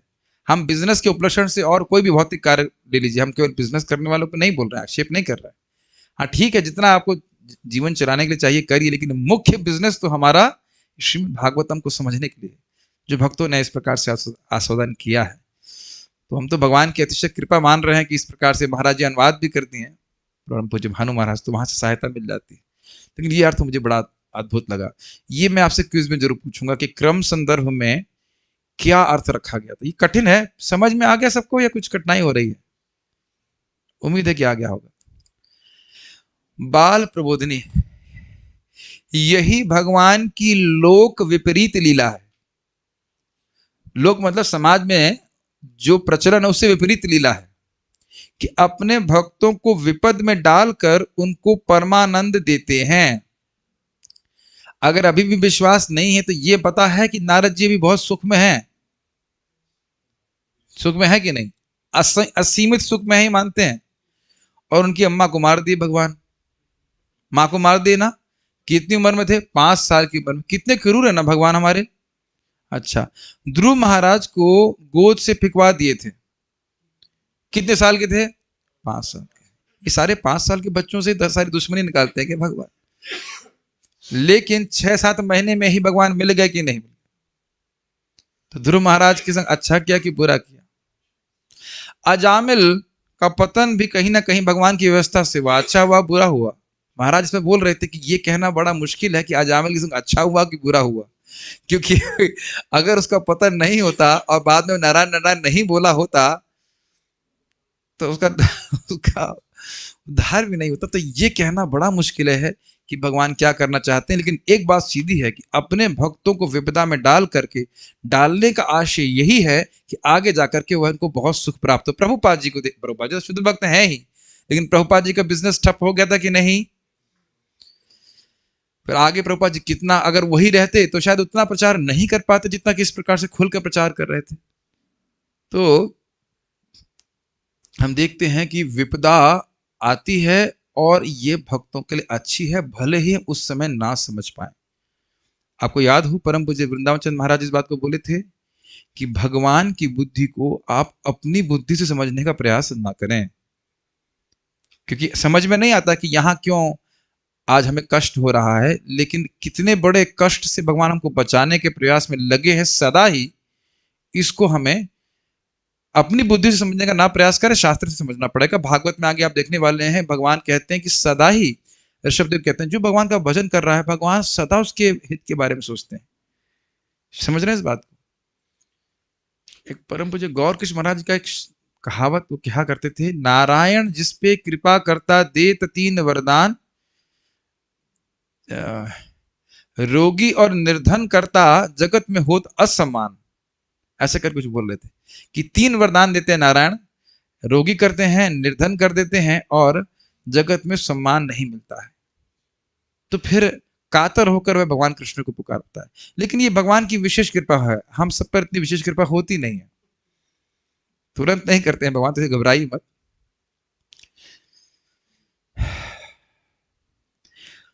परंतु संपद के वियोग के द्वारा तो परमानंद का तिरुभाव हो जाता है। अरे भाई, किसी के पास सुख संपदा होगी नहीं तो उसको आनंद कहां से मिलेगा? मान लो कोई शंका करे। इसलिए लौकिकों के लिए विपदा तो अनिष्ट है। अनिष्ट मतलब जो बिल्कुल नहीं चाहते, लौकिक जो लौकिक जन है उनको बिल्कुल पसंद नहीं आता कि उनकी भौतिक संपदा चली जाए। और हम लोग सोच रहे हैं दूसरों के बारे में है ना? हम लोग सोच रहे हैं दूसरों के बारे में, लेकिन हमारी भी तो यही धारणा है कि खूब बढ़िया से पैसा वैसा रहेगा तो हम सुखी रहेंगे। ऑब्वियसली भगवान अपने भक्तों को भूखा नहीं मारते, उसमें तो कोई दिक्कत नहीं है, लेकिन अधिक धन आने से भगवान में मति लगना कठिन होता है। प्राय प्राय कठिन होता है। उस धन के मैनेजमेंट में ही व्यक्ति लगा रहता है। हमने प्रैक्टिकली देखा है इसको। फिर भी भक्तों के लिए तो यह इष्ट प्राप्ति का साधन है, इसलिए इसकी ही प्रार्थना करते हुए श्लोक कह रही है। क्या इष्ट प्राप्ति का साधन है? जब विपदा आती है तो भगवान का स्मरण होता है। क्या ब्रजवासियों पे कोई विपद नहीं आई? बताइए। प्रैक्टिकली हर दिन एक असुर आता था और भगवान उसको मारते थे। अच्छा चलिए उधर मत जाइए, आप साधना कर रहे हो, हम साधना कर रहे हैं। कभी आपने सोचा नहीं कि हृदय में भोग की वासना क्यों आती है? अच्छा कभी आती नहीं होगी आप लोग, क्या आप समझ नहीं पा रहे हैं? आप चाह रहे हो कि भगवान में मति लगे और भोग की वासना जा नहीं रही है, तो अब और आप खूब प्रयास भी कर रहे हो, तो क्या होगा? ठाकुर जी के सामने कातर होकर प्रार्थना करना ही पड़ेगा कि भगवान हम इतने साल से भजन कर रहे हैं कि भोग की लालसा बार बार आ रही है, हमारी क्षमता नहीं, और वास्तविक हमारी क्षमता नहीं है कि इन वासनाओं को हम स्वयं अपनी शक्ति से काट लें। तो अब देख रहे हैं ना, संघर्ष चल रहा है भक्ति करने में। तो वहां भी भगवान एक प्रकार की विपदा दे रहे हैं कि नहीं दे रहे? चलो बाहर से और कोई विपदा नहीं, यही विपदा आ जाती है। और आप देख रहे हैं कि कुछ ऐसा भी नहीं किया कि अपराध किया, कुछ किया, अकस्मात चालू हो जाता है। जो साधना करते हैं वो जानते हैं इस बात को, और जो ईमानदार है वो मानते हैं इस बात को। जो जो अपने आप को बहुत बड़ा भाषाधक मानते हैं उनके चरणों में नमस्कार, हम नहीं कुछ कह सकते, लेकिन जो लोग साधना करते हैं वो जानते हैं कि बहुत परेशानी आती है। ऐसे मन नहीं छोड़ देता, ऐसे माया नहीं छोड़ देती है। तो फिर अच्छा इधर चले जाइए, हरिदास ठाकुर जी, कितना कितना कष्ट है जरा बताइए। कभी कंप्लेन किए कि भाई हम तो आपका प्रचार कर रहे हैं, इतनी परेशानी झेल रहे हैं, आप कहाँ, आप देखते भी नहीं? तो ये भगवान की शैली ही है, तरीका ही है कि भगवान कष्ट देते जरूर हैं, लेकिन उससे भगवान की स्मृति ही बढ़ती है। तम भ्रंशयामि संपद्यो यस्य चेच्छाम्य अनुग्रहम। अरे लोग ड्रॉप करना शुरू कर दी लग रहा है, इतने खतरनाक खतरनाक श्लोक यहाँ पे है। जिस पर मैं अनुग्रह करना चाहता हूं उसकी संपदा को मैं नष्ट कर देता हूं। इस भगवत उक्ति के द्वारा ही यह निश्चित रूप से सूचित होता है। इसलिए भगवान को संबोधित करते हुए कह रही है, हे जगत गुरु आदि श्लोक। समझ में आया जगत गुरु का आशय? कि भगवान की ये उक्ति है तो दिखा रहे, देखो मैं करता ही हूँ। अपने पे मैं घटित करूं तो मैं तो बड़ा स्पष्ट दिखता हूं कि आईआईटी में सिलेक्ट तो हो गया था और पढ़ाई में तो ठीक थे ही हमेशा से। उसके बाद भगवान ने ऐसी विपदा लेके आए कि पढ़ने का मन ही खत्म हो गया। और यदि भगवान ऐसी प्रेरणा देते कि पढ़ाई में बहुत अच्छे होते, बहुत ज्यादा नंबर, गोल्ड मेडल से जो कुछ भी होते, तो शायद इस समय अमेरिका में बैठे होते या कुछ और कार्य कर रहे होते जो हमारी ओरिजिनल एस्पिरेशंस थी। वो सब भगवान ने चेंज कर दी, तो हम तो मानेंगे अच्छा ही हुआ, क्या दिक्कत है? बहुत बार ऐसा होता है। और जीवन में आप देखेंगे कि कुछ कष्ट आते भी हैं तो भगवान रक्षा करते हैं उसमें। मैं तो प्रैक्टिकल अपने जीवन में देखा, एक बार डेंगू हुआ था तो कोई कुछ नहीं, मैं अस्पताल भी नहीं गया। हमारे यहाँ के जो माली था वो बोला, प्रभु जी ये दवा पी लो, पी लो, ठीक हो गया। तो वस्तुतः ऐसा लग रहा है कि कष्ट आ रहे हैं, लेकिन भगवान कष्ट में रक्षा भी करते हैं। ऐसे नहीं कि बस कष्ट में डाल दिया और आप अपने अकेले जूझ रहे हो, ऐसा नहीं होता है। दूसरा बात, जब आप भगवान की रक्षा को देखते हैं तो भगवान पे विश्वास बनता है। ये समझ रहे हैं इस बात को कि भगवान ने हमारी रक्षा करी, तो ये तो सबसे बड़ी निधि है हमारे लिए। अब आश्चर्य करेंगे, मुझे खुद आश्चर्य हो रहा है। एक भक्त हैं, उनका स्वास्थ्य बहुत खराब है, इतना खराब कि उल्टियां हो रही हैं, उठ नहीं पा रहे हैं, ये स्थिति है। आज पता नहीं भगवान ने क्या कृपा किया कि सुबह 3:30 बजे उठ गए और 5:30 तक माला समाप्त करके मेरे को मैसेज भी लिखा कि आज तो बहुत ब्लिसफुल जप हुआ। ये खुद उस भक्त के जीवन में उसको श्रद्धा नहीं देगा कि इतनी कठिनाई के बावजूद भगवान कुछ किसी भी परिस्थिति में आप पर कृपा कर सकते हैं। जिंदगी भर उसको, अगर वाकई वो सच्चा भक्त है तो जिंदगी भर याद रहेगा कि इतनी कठिन परिस्थिति में कि उठ भी नहीं पा रहा हूं और एकदम से भगवान शक्ति देकर के मेरा भजन करवा देते हैं। तो ये बहुत और एक और बात है, एक और बात शिक्षा मिल रही है, भगवान दिखा रहे हैं कि देखो, जब मेरे भक्तों ने इतने कष्ट के बाद भी मेरा भजन नहीं छोड़ा, तुम बुखार आने पे छोड़ दे रहे हो क्या? उपलक्षण से मतलब छोटी छोटी परेशानी से छोड़ दे रहे हो, ये तो उचित नहीं है। अच्छा, इधर शिला प्रभुपाद जी के जीवन में आ जाइए। प्रभुपाद जी 3 हार्ट अटैक, 3 थे ना, 3 हार्ट अटैक सहन करके जल, क्या कहते हैं, जलपोत, क्या नाम था उसका, जलदूत पे जाकर के प्रचार करने के लिए गए। तो क्या भगवान ये व्यवस्था नहीं कर सकते थे कि वह एक सिंपल हवाई जहाज में उड़ के जाते, और या फिर क्या कहते हैं क्रूज लाइनर के ऊपर जाते और वहां उतरते और 150 लोगों उनका क्या कहते हैं स्वागत करते, फिर आराम से प्रचार होता खा पी करके। चलिए प्रभुपाद जी के शिष्यों पे आ जाइए, उन्होंने कितना कष्ट सहा जरा बताइए। 6 जो गृहस्थ लोग चले गए थे इंग्लैंड में, बिल्कुल कृष्ण पे निर्भर, या जापान में, या कहाँ कहाँ पे नहीं गए, पाकिस्तान में और अफ्रीका में कहाँ कहाँ चले गए और कितनी विषम परिस्थिति में रहकर प्रचार किया। तो आप एक नहीं कई उदाहरण देखेंगे जहां पे भक्तों के जीवन में कष्ट आए, लेकिन कष्टों को सहते हुए भी उन्होंने भगवान का भजन नहीं छोड़ा। इससे आगे के भक्तों को बहुत बड़ी शिक्षा प्राप्त होती है, समझ रहे हैं। जिस देश में, तत्र तत् के बारे में बोल रहे हैं, जिस देश में और जिस काल में जो भी विपदा आई उससे आपका दर्शन हुआ, इसलिए हमारे ऊपर वे विपदाएं सर्वदा ही आती रहे। लेकिन एक आशय, एक प्रश्न बनेगा कि जब बकासुर को मारे तो कृष्ण का दर्शन तो नहीं हुआ, लेकिन उनका स्मरण हुआ कि नहीं, कृष्ण की कृपा से ही इस असुर को हम मार पाए। तो बार बार कठिनाई आ रही हैं, लेकिन भगवान की कृपा से वो बच रहे हैं, तो इसलिए उनको उस भगवान का स्मरण हो रहा है। अब दर्शन की बात क्या कहें, भागवत में आप सुन चुके हैं, सूत गोस्वामी जी शौनक आदि ऋषि के प्रश्नों का अनुमोदन करते हुए कहते हैं कि ये जो वासुदेव के संबंध में आप प्रश्न करते हो, तो इसके द्वारा हमारा दोबारा जन्म नहीं होगा। उग्र शब्द वहां पे आ रहा है, श्लोक भूल रहा हूं मैं, भू यह उग्र करके शब्द है, 3 अध्याय में ही है अंत में, कि आपने ये जो भगवान के बारे में प्रश्न किए हैं ये बहुत अच्छे हैं, क्योंकि इसके द्वारा दोबारा व्यक्ति का जन्म नहीं होता है। कितना शक्तिशाली है प्रोसेस। और फिर भगवान के दर्शन का तो कहना ही क्या, मेरे दर्शन मात्र से क्या हो गया, यदि यह अपेक्षा हो तो कह रही है कि परम आनंद की प्राप्ति और संसार के दुख का छेदन इसी से हो जाता है। क्या फायदा हुआ, एक, भगवान के दर्शन से परम आनंद की प्राप्ति, और दूसरा, बार बार जन्म लेने के दुख का छेदन हो जाता है। और इसको स्पष्ट करने के लिए कह रही है अपुनर्भव दर्शनम, अर्थात जिससे जन्म आदि लक्षण से युक्त संसार में व्यक्ति को पुनः नहीं आना पड़ता। जन्म आदि लक्षण समझ रहे हैं, जन्म, मृत्यु, जरा, व्याधि, तीनों ताप इत्यादि इत्यादि। एक बात समझ में नहीं आती, चलो भाई पेट पालने के लिए जो कुछ भी कीजिए उसमें तो कोई हमें दिक्कत नहीं है, लेकिन इतने दुखमय संसार में फर्स्ट आने की क्या जरूरत है, किसी भी फील्ड में, ये सोचने वाली बात। परम पूज्य राधा गोविंद महाराज संबंध में कहते हैं कि फर्स्ट आने की अपेक्षा नहीं करनी चाहिए। क्यों, क्योंकि हमेशा कोई ना कोई आपसे श्रेष्ठ आपको जरूर मिल जाएगा। कुछ समझे, बड़ा विचार, बहुत सुंदर विचार है ना। हम श्रेष्ठ बनने का प्रयास करते हैं, लेकिन आप देखेंगे हमेशा कोई ना कोई व्यक्ति आपसे उस फील्ड में श्रेष्ठ जरूर होगा। ये जगत का नियम है, केवल भगवान ही ऐसे हैं जिससे श्रेष्ठ कोई भी ना हो। इसकी बजाय जो हम हैं उसमें उसको होने का प्रयास करना चाहिए। नहीं समझ में आया, हम हैं भगवान कृष्ण के सेवक, तो सेवक बनने का प्रयास कीजिए, वो तो हैं ही, बेसिकली सेवा करिए भगवान की। बड़ा अच्छी बात लगी थी।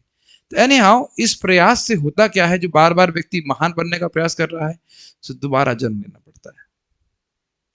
ये बात लिंक कर पा रहे हैं क्यों ऐसा होता है। इस जगत में महान बनने का प्रयास मतलब दोबारा जन्म की प्राप्ति। नहीं समझ में आ रहा है, फिर अच्छा मान लो हम नहीं बन पाए, तो ये एक ग्लानि हृदय में रहेगी कि मैं फर्स्ट नहीं आ पाया, तो फिर अगला जन्म शुरू कीजिए। और भगवान का स्मृति रहेगी तो हम भगवान के पास जाएंगे ही। इस संबंध में महाराज जी रामानुजाचार्य जी की बात को कोट करते हैं। रामानुजाचार्य नहीं, श्री संप्रदाय का प्रपन्नामृतम एक ग्रंथ है, उसमें लिखा है कि भगवान से पूछा गया कि भगवान का भक्त अगर जीवन भर आपका स्मरण करे और मृत्यु के समय स्मरण ना करे तो तो भगवान कहते हैं कि मैं उनका स्मरण करूंगा और अपने पास उनको लेके आऊंगा। और ये बात गीता से पुष्ट होती है। क्या है? ना ना 12वें अध्याय का, ये तु सर्वाणि कर्माणि मयि सन्न्यस्य मत्परा अनन्येनैव योगेन मां ध्यायन्तु उपासते तेषामहं समुद्रता मृत्यु संसार सागरात् भवामि न चिरात् पार्थ मय्यावेशित चेतसाम। जिनकी चेतना मुझ में आवेशित है। क्या ये श्लोक से लिंक है? विपदाएं आएंगी तो चेतना कहां जाएगी? कृष्ण में जाएगी।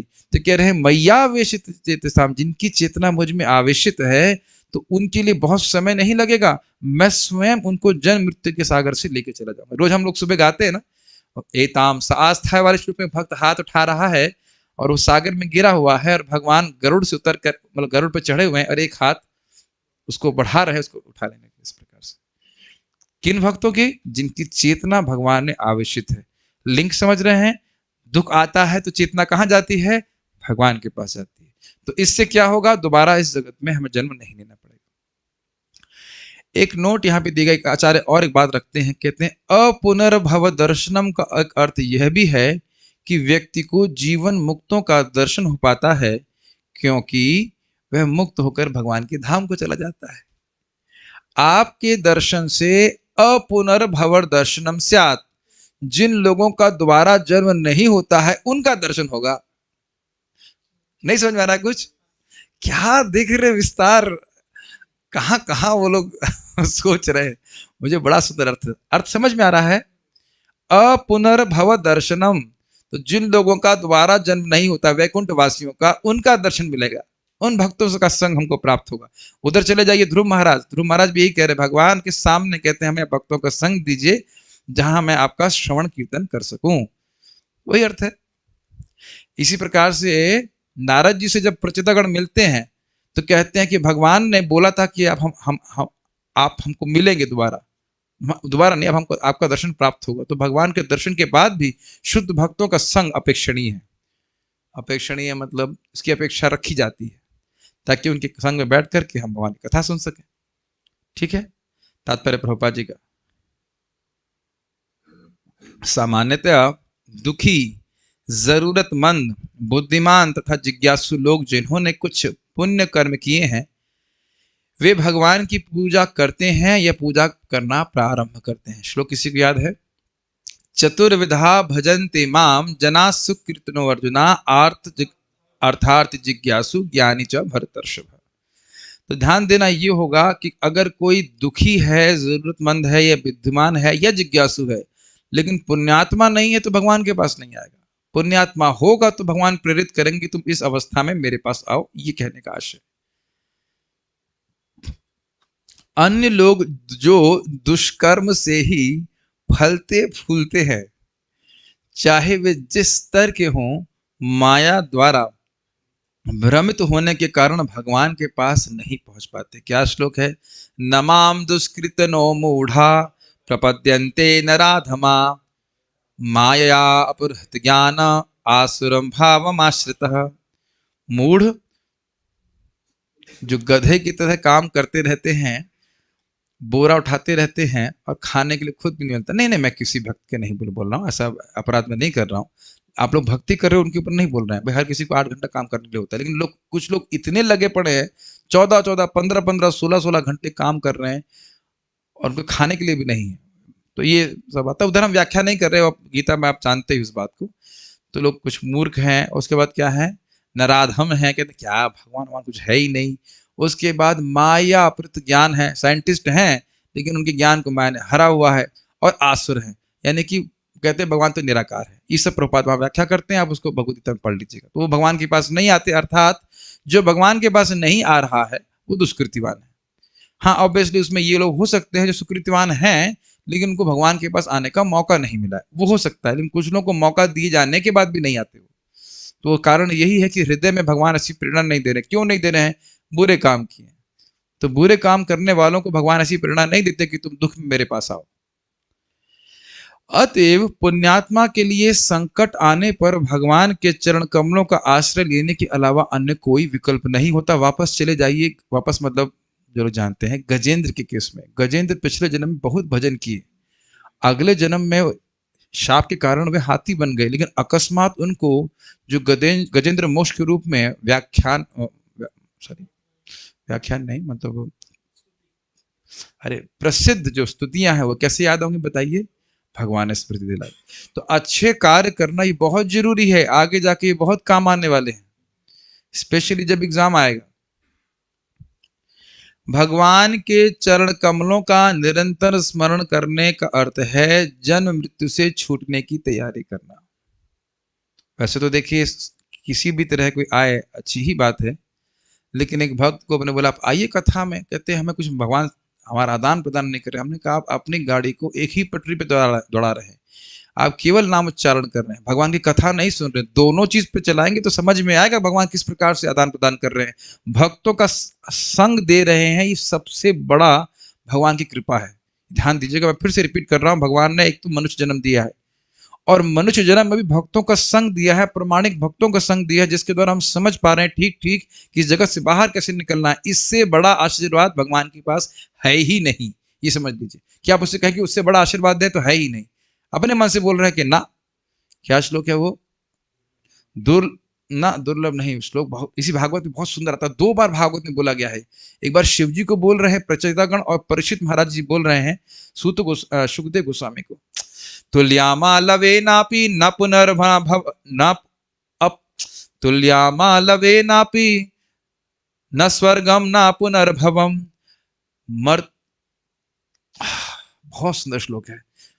मर्त्यानाम किमुता भगवत संगी संगस्य मर्त्यानाम किमुताशिषः। तुल्यमा लवे नापी, एक क्षण का भी भक्तों का संग स्वर्ग प्राप्ति या मुक्ति की प्राप्ति के बराबर भी नहीं है। या उल्टा बोल गया, मुक्त हो जाना यह स्वर्ग प्राप्ति इत्यादि तो भक्तों के संग के बराबर, एक क्षण के बराबर संग जो मिल रहा है वह भी नहीं है।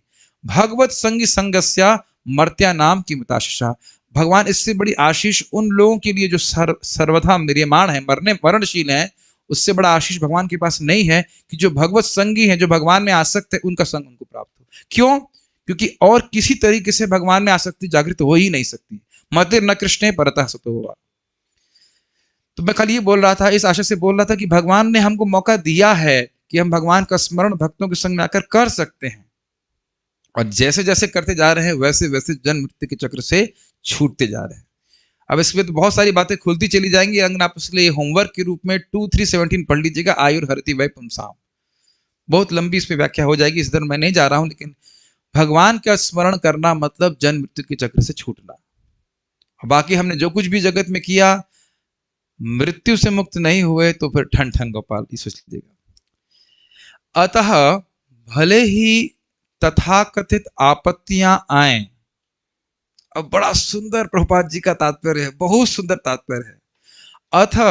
अतः भले ही तथाकथित आपत्तियां आए, so called, not real, so called आपत्तियां आए, उनका स्वागत करना होगा, स्वागत करना होगा, क्योंकि वे हमें भगवान के स्मरण का अवसर प्रदान करती हैं, जिसका अर्थ है मुक्ति।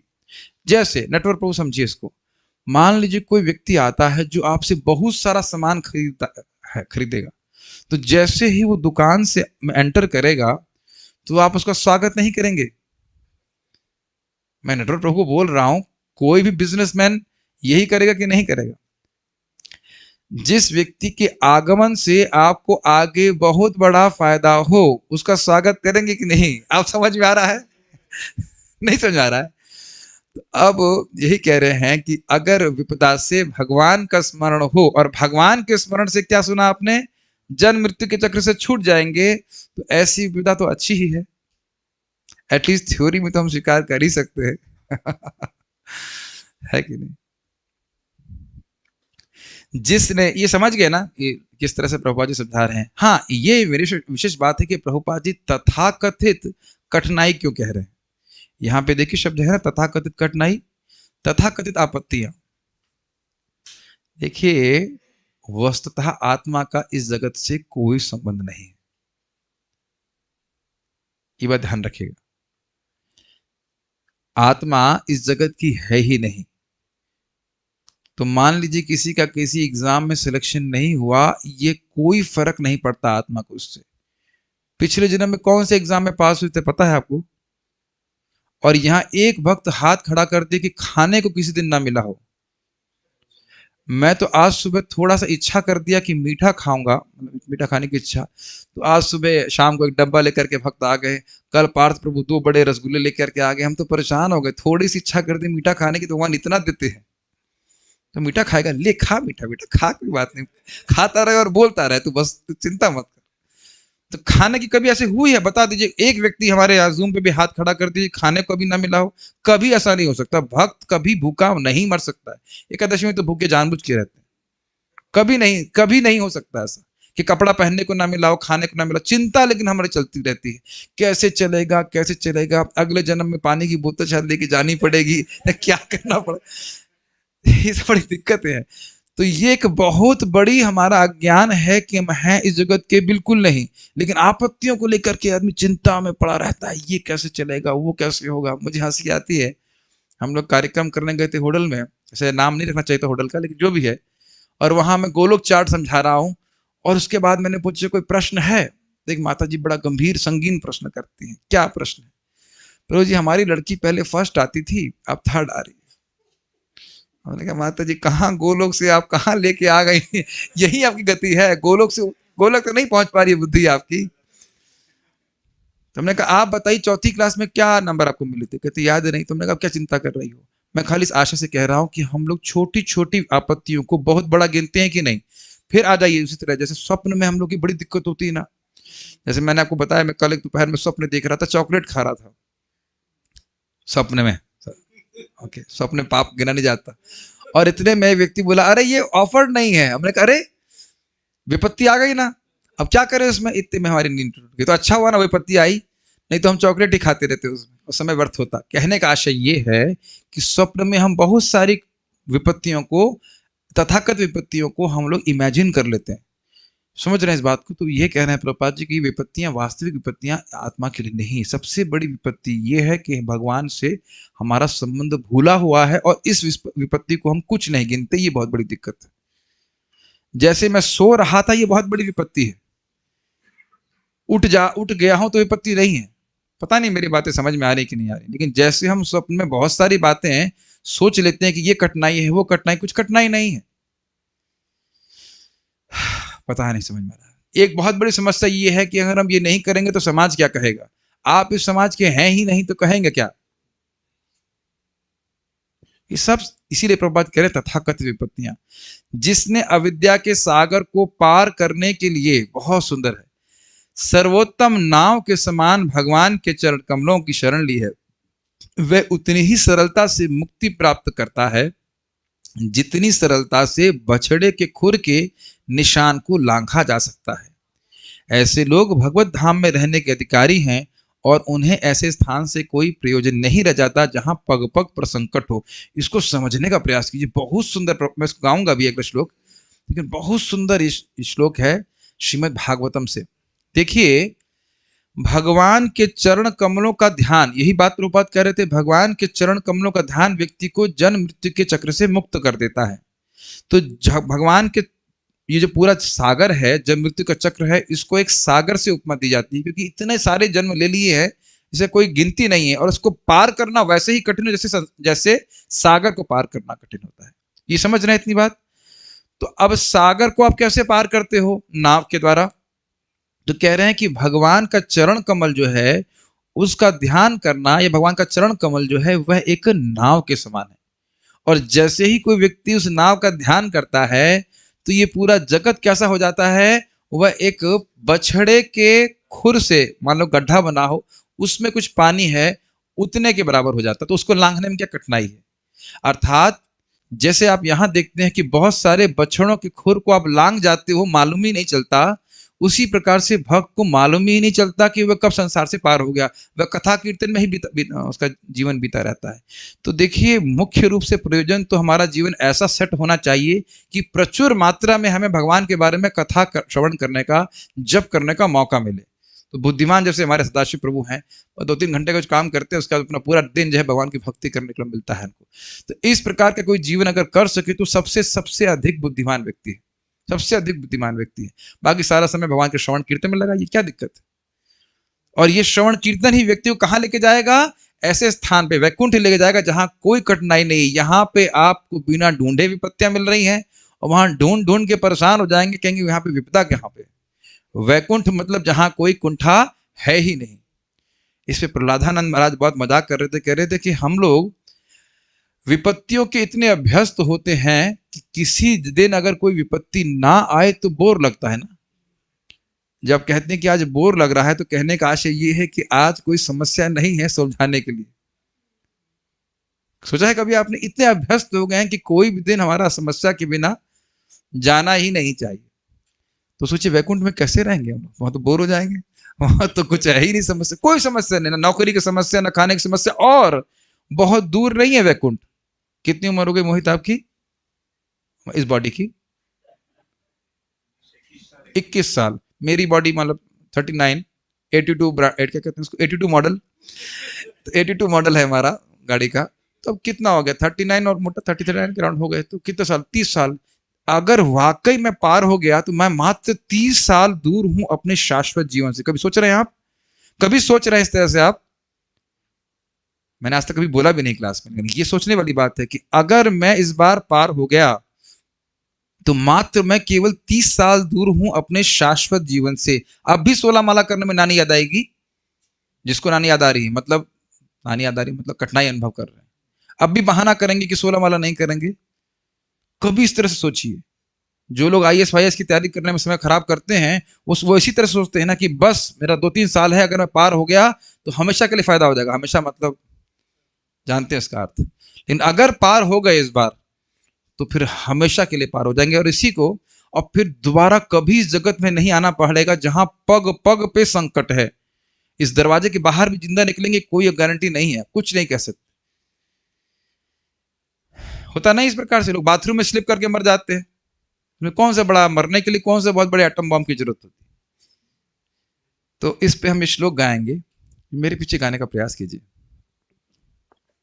समाश्रिता ये पद पल्लव प्लवम, समाश्रिता ये पद पल्लव प्लवम, महत्पदम पुण्य यशो मुरारेः, महत्पदं पुण्य यशो मुरारेः, भवाम्बुधिर्वत्स पदम परम पदम, भवाम्बुधिर्वत्स पदं परं पदम्, पदम पदम यद विपदाम न तेषाम्। पदं पदं यद् विपदां न तेषाम्। अब देखिए गाने में ही कितना सुंदर है। कह रहे हैं समाश्रिता ये पद पल्लव प्लवम, पद पल्लव चरण कमल, जो ये मतलब जो लोग समाश्रिता ये पद पल्लव प्लव, प्लव मतलब नाव, भगवान के चरण कमल रूपी नाव का जो सम्यक रूप से आश्रय लेते हैं, मतलब श्रवण कीर्तन भक्ति में लगते हैं, वो कैसे हैं? महत पदम। महत पदम मतलब पूरा जगत ही उस चरण कमल के आश्रय में है। पुण्य यशो मुरारे, उन मुरारी का, जो मुर नाम के असुर को मारने वाले हैं, जिनका यश पुण्य है, पावन करने वाला है। तो भवाम बुधिर वत्स पदम, भव अम्बुधि, भव सागर, वत्स पद, वत्स पद समझ रहे हैं? वत्स मतलब बछड़े के खुर, पद मतलब खुर के बराबर हो जाता है, तो उसके बराबर हो जाता है। और परम पदम, परम पद का मतलब हो गया वैकुंठ, वो वैकुंठ को प्राप्त करते हैं। परम पदम, परम पद का मतलब हो गया वैकुंठ प्राप्त करते हैं। पदम पदम यद विपदाम न तेषाम, ऐसे स्थान में वो नहीं रहते जहां पद पद पर विपदा हो। तब इस पे तो एक अलग क्लास हो जाएगी, लेकिन एक मैंने आपको थोड़ा सा यहाँ पे इंट्रोड्यूस कराया। हम लोग को लगता जरूर है कि कितने लोग, कितने जवान लोग भी मृत्यु को प्राप्त हो जाते हैं कि नहीं। हाँ, बच्चे भी। अभी सुनने मारा डेल्टा वल्टा जो भी चल रहा है, वो बच्चों पे अटैक करेगा, जो भी है। भगवत गीता में भगवान ने इस भौतिक जगत को आपत्तियों से भरा कष्टप्रद स्थान बताया है। क्या श्लोक है वो? दुखालयम अशाश्वतम। पूरा श्लोक क्या है? माम उपेत्य पुनर्जन्म दुखालयम अशाश्वतम नानुपवंति महात्मानः समसिद्धिम परमाम गतः। मुझको प्राप्त करके ना क्या है वो, फिर से बोलिए। माम उपेत्य, मुझको प्राप्त, माम उपेत्य पुनर्जन्म, दोबारा जन्म नहीं प्राप्त करते। कहाँ? दुखालयम अशाश्वतम, जो जगत दुख का घर है और अशाश्वत है। मान लो किसी ने अपने हर दुख का प्रतिकार कर लिया, लेकिन मृत्यु का प्रतिकार नहीं कर सकते, मरना पड़ेगा। और कहाँ जाएंगे कुछ पता नहीं है। कभी से विचार किए हैं कि जगत में प्राय किसी को नहीं पता है कि मरने के बाद वो कहाँ जाएगा, और मर कभी भी सकता है। कंप्लीट डार्कनेस, वो तो भक्तों को पता है। तो इस प्रकार से स्थान है, भगवान ने बताया। अल्प ज्ञानी व्यक्ति इन आपत्तियों के साथ समझौता करने की योजना बनाते हैं। वाह, beauty, like masterpiece of purport, masterpiece. लेकिन वे जानते नहीं कि इस स्थान का प्रकार ही ऐसा है कि वे आपत्तियों से भरा। इसको मैंने हाईलाइट क्यों किया है? देखिए, हमारे जीवन में हम क्या सोचते हैं, बस बस ये विपत्ति में एडजस्ट कर लूं, उसके बाद अब मेरे जीवन में कोई कष्ट नहीं आएगा। यही है ना एडजस्टमेंट, है ना? जैसे इस संबंध में एक कथा सुनाते थे श्रील भक्ति सिद्धांत सरस्वती ठाकुर जी। दो आलसी थे, वो परम आलसी थे। तो वह एक स्थान में रह रहे थे, जैसे सर्कस था ना, क्या था, तंबू बहुत सारे लगे हुए थे, तो वो लेटे हुए थे। तो आग लग गई सब तंबुओं में, या लगवा दी गई। तो वो बोले, आलसी थे तो कहे कि मेरी पीठ जल रही है। तो दूसरा बोला, ठीक, दूसरा आलसी बोला ऐसा करो घूम जाओ। मतलब उठ करके चले जाओ, ये ऑप्शन नहीं है, एडजस्ट कर लो। हंस रहे हैं हम लोग सब, लेकिन हम लोग यही इस प्रयास में लगे रहते कि इतना बुरा नहीं है, मतलब लड़का लात मार रहा है लेकिन इतना बुरा नहीं है। ठीक है, अब अपना ही बच्चा लात मार रहा है, क्या बात है। भृगु ने भगवान विष्णु को लात मारी, हमको हमारा लड़का लात मार रहा है, क्या अंतर? कुछ तो ऐसा बोल करके सही में है कि नहीं? कष्ट पाने के बाद भी व्यक्ति उसमें एडजस्ट करते रहना चाहता है। नहीं, इतना बुरा नहीं है, इट्स नॉट दैट बैड। आज मैंने एक भक्त की खूब मजाक बनाई। बोले मेरे माता पिता कहते हैं ये करो वो करो, ये करो वो करो, मैं परेशान हो गई हूँ। हमने कहा कितनी धोखेबाजी है, तुम 12 घंटे का जॉब करती हो और सुबह से शाम तक बॉस यही बोलता है ना, ये करो वो करो, ये करो वो करो। तब तो तुम नहीं बोलती कि तुम 12, ये हमारे साथ हमारे फ्रीडम को छीन रहा है। वहां तो फ्रीडम आपने स्वेच्छा से समर्पित कर दिया, और उसके बाद भी वो धन दे रहा है, उस धन से आप इंद्रिय तृप्ति करना चाहती हो। तो इंद्रियों ने आपको फ्रीडम दिया है क्या? ये इंद्रियां और ये जो तथाकथित बॉस हैं, ये तो हमें केवल समझौता करवा रहे हैं कि तुम अपने दुखों से समझौता करके रख लो, आगे जाके ठीक हो जाएगा। कितना बड़ा ज्ञान हमारे जीवन में है कि नहीं? और माता पिता अगर बोल रहे हैं कि नाम जप करो, भागवत गीता पढ़ो, भागवत पढ़ो, तो ये बड़े हत्यारे हैं हमारे माता पिता, ये बड़े खराब है। अगर उस क्लास में है तो बुरा मत मानिएगा, मैं नाम नहीं रख रहा हूं, लेकिन बड़ा विडंबना लगती है कि क्या क्या बात बोल रहे हैं। उनकी गलती नहीं, जगत में लोगों को ऐसे जीवन जीने के लिए बोला जा रहा है ताकि वो कुछ सोच ही ना सकें। क्योंकि एक बार आप सोचना शुरू कर देंगे तो कोई कंट्रोल नहीं कर पाएगा आपको। कुछ समझ रहे हैं? जैसे पशु की तरह लोगों को ट्रेनिंग दी जा रही है कि कुछ सोचे नहीं, एक मैकेनिकल बिल्कुल लगे पड़े, सोचे नहीं बस। और जैसे सोचना शुरू कर देंगे तुरंत उनको तो कंट्रोल नहीं कर पाएंगे। इतने धन की जरूरत ही क्या, मैं जब आपके लिए इतनी मेहनत करूं, क्या जरूरत है मेरे को, है कि नहीं? ये समझौता करने की योजना समझा रहे हैं, ये कर लो वो कर लो, किसी तरह एडजस्ट कर लो। और माया भी ऐसी प्रीचिंग करती है, अरे अरे देखो भाई, तुमने गीता में जो सुना है, हमारी भी कोई आपत्ति नहीं उसमें। गीता का ज्ञान ठीक है, भगवान की शरण में जाना चाहिए और सारे धर्मों को छोड़ के जाना चाहिए। भगवान सही कह रहे हैं कि तुम्हारे सारे पापों को छुड़वा देंगे, लेकिन आज नहीं जाना है, कल जाना है। ये माया की प्रीचिंग है कि नहीं? आज कहाँ भागा जा रहा, माला कहाँ भागी जा रही, माला तो वहीं रहेगी, कल चले जाना। तो ये बात बोल रहे हैं समझौता बनाने की। किसी न किसी रूप से व्यक्ति समझौता करके इसी जगत में रहना चाहता है। तो वास्तविक भक्त कोई कॉम्प्रोमाइज नहीं करना चाहता माया से। तो ये बात प्रभुपाद जी कह रहे हैं। और एक और, हाँ, एक और बात है कि हम सोचते हैं कि ये विपत्ति चली जाएगी और हमारे जीवन में कोई कष्ट नहीं आएगा, और उतने में दूसरी विपत्ति शुरू हो जाती है। ठीक है, मुझे इस पे याद है कि हमारे एक गुरु भाई थे, तो यहाँ होटल में इलाज कराने गए, तो वो भी ऐसा ही बोलते हैं कि बस आपका पेट ठीक हो जाए तब कोई बीमारी नहीं रहेगी। ऐसा होता नहीं है। तो उनका पेट ठीक हो गया, लेकिन इतने में दांत टूटना चालू हो गए, कुछ कठिनाई चालू हो गई, तो फिर अब दांत के डॉक्टर के पास जा रहे हैं। तो हर दिन हम देख ही रहे कि हम लोग कोई ना कोई दवा खा ही रहे। तो कभी नहीं सोचना चाहिए कि जो विपत्तियां हैं रुकने वाली हैं। बहुत सुंदर शिक्षा इस संबंध में परम पूज्य मुकुंद दत्त प्रभु शिला प्रभुपाद जी के शिष्य ने अभी इंग्लिश में क्लास में दिया। मैं इंग्लिश में बोल देता हूं पहले। Everything difficulties are a planned lessons in our life. समझ रहे हैं आशय? इस जगत में जो आपके जीवन में कठिनाई आ रही है, ये एक योजनाबद्ध तरीके से हमारे लिए एक शिक्षा है।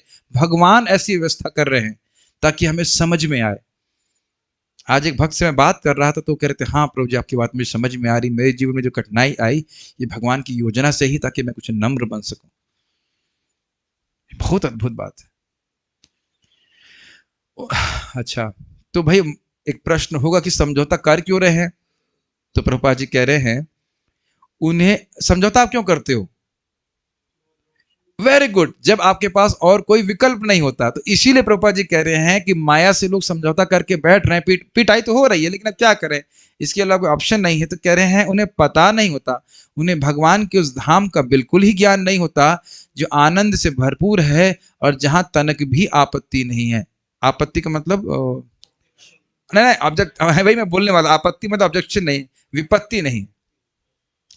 अतएव प्रबुद्ध मनुष्य का यह कर्तव्य है कि भौतिक आपत्तियों या विपत्तियों से अविचलित रहे, क्योंकि आपत्तियां तो सभी परिस्थितियों में आती ही हैं। ये तो मैं खूब देख रहा हूं। पैसे वाले के बच्चे को भी कठिनाई, और जिसके पास थोड़े कम पैसे हैं उसके बच्चे को भी कठिनाई, और मिडिल वाले को भी सबको कठिनाई। कठिनाई सबके जीवन में आती है, क्योंकि सबके लिए भगवान की योजना है उनको शुद्ध करने की। क्या कभी कभी आपको ऐसा लगता है कि दूसरे लोग कम कठिनाई में और आप ज्यादा में? ये इल्यूजन है आपका।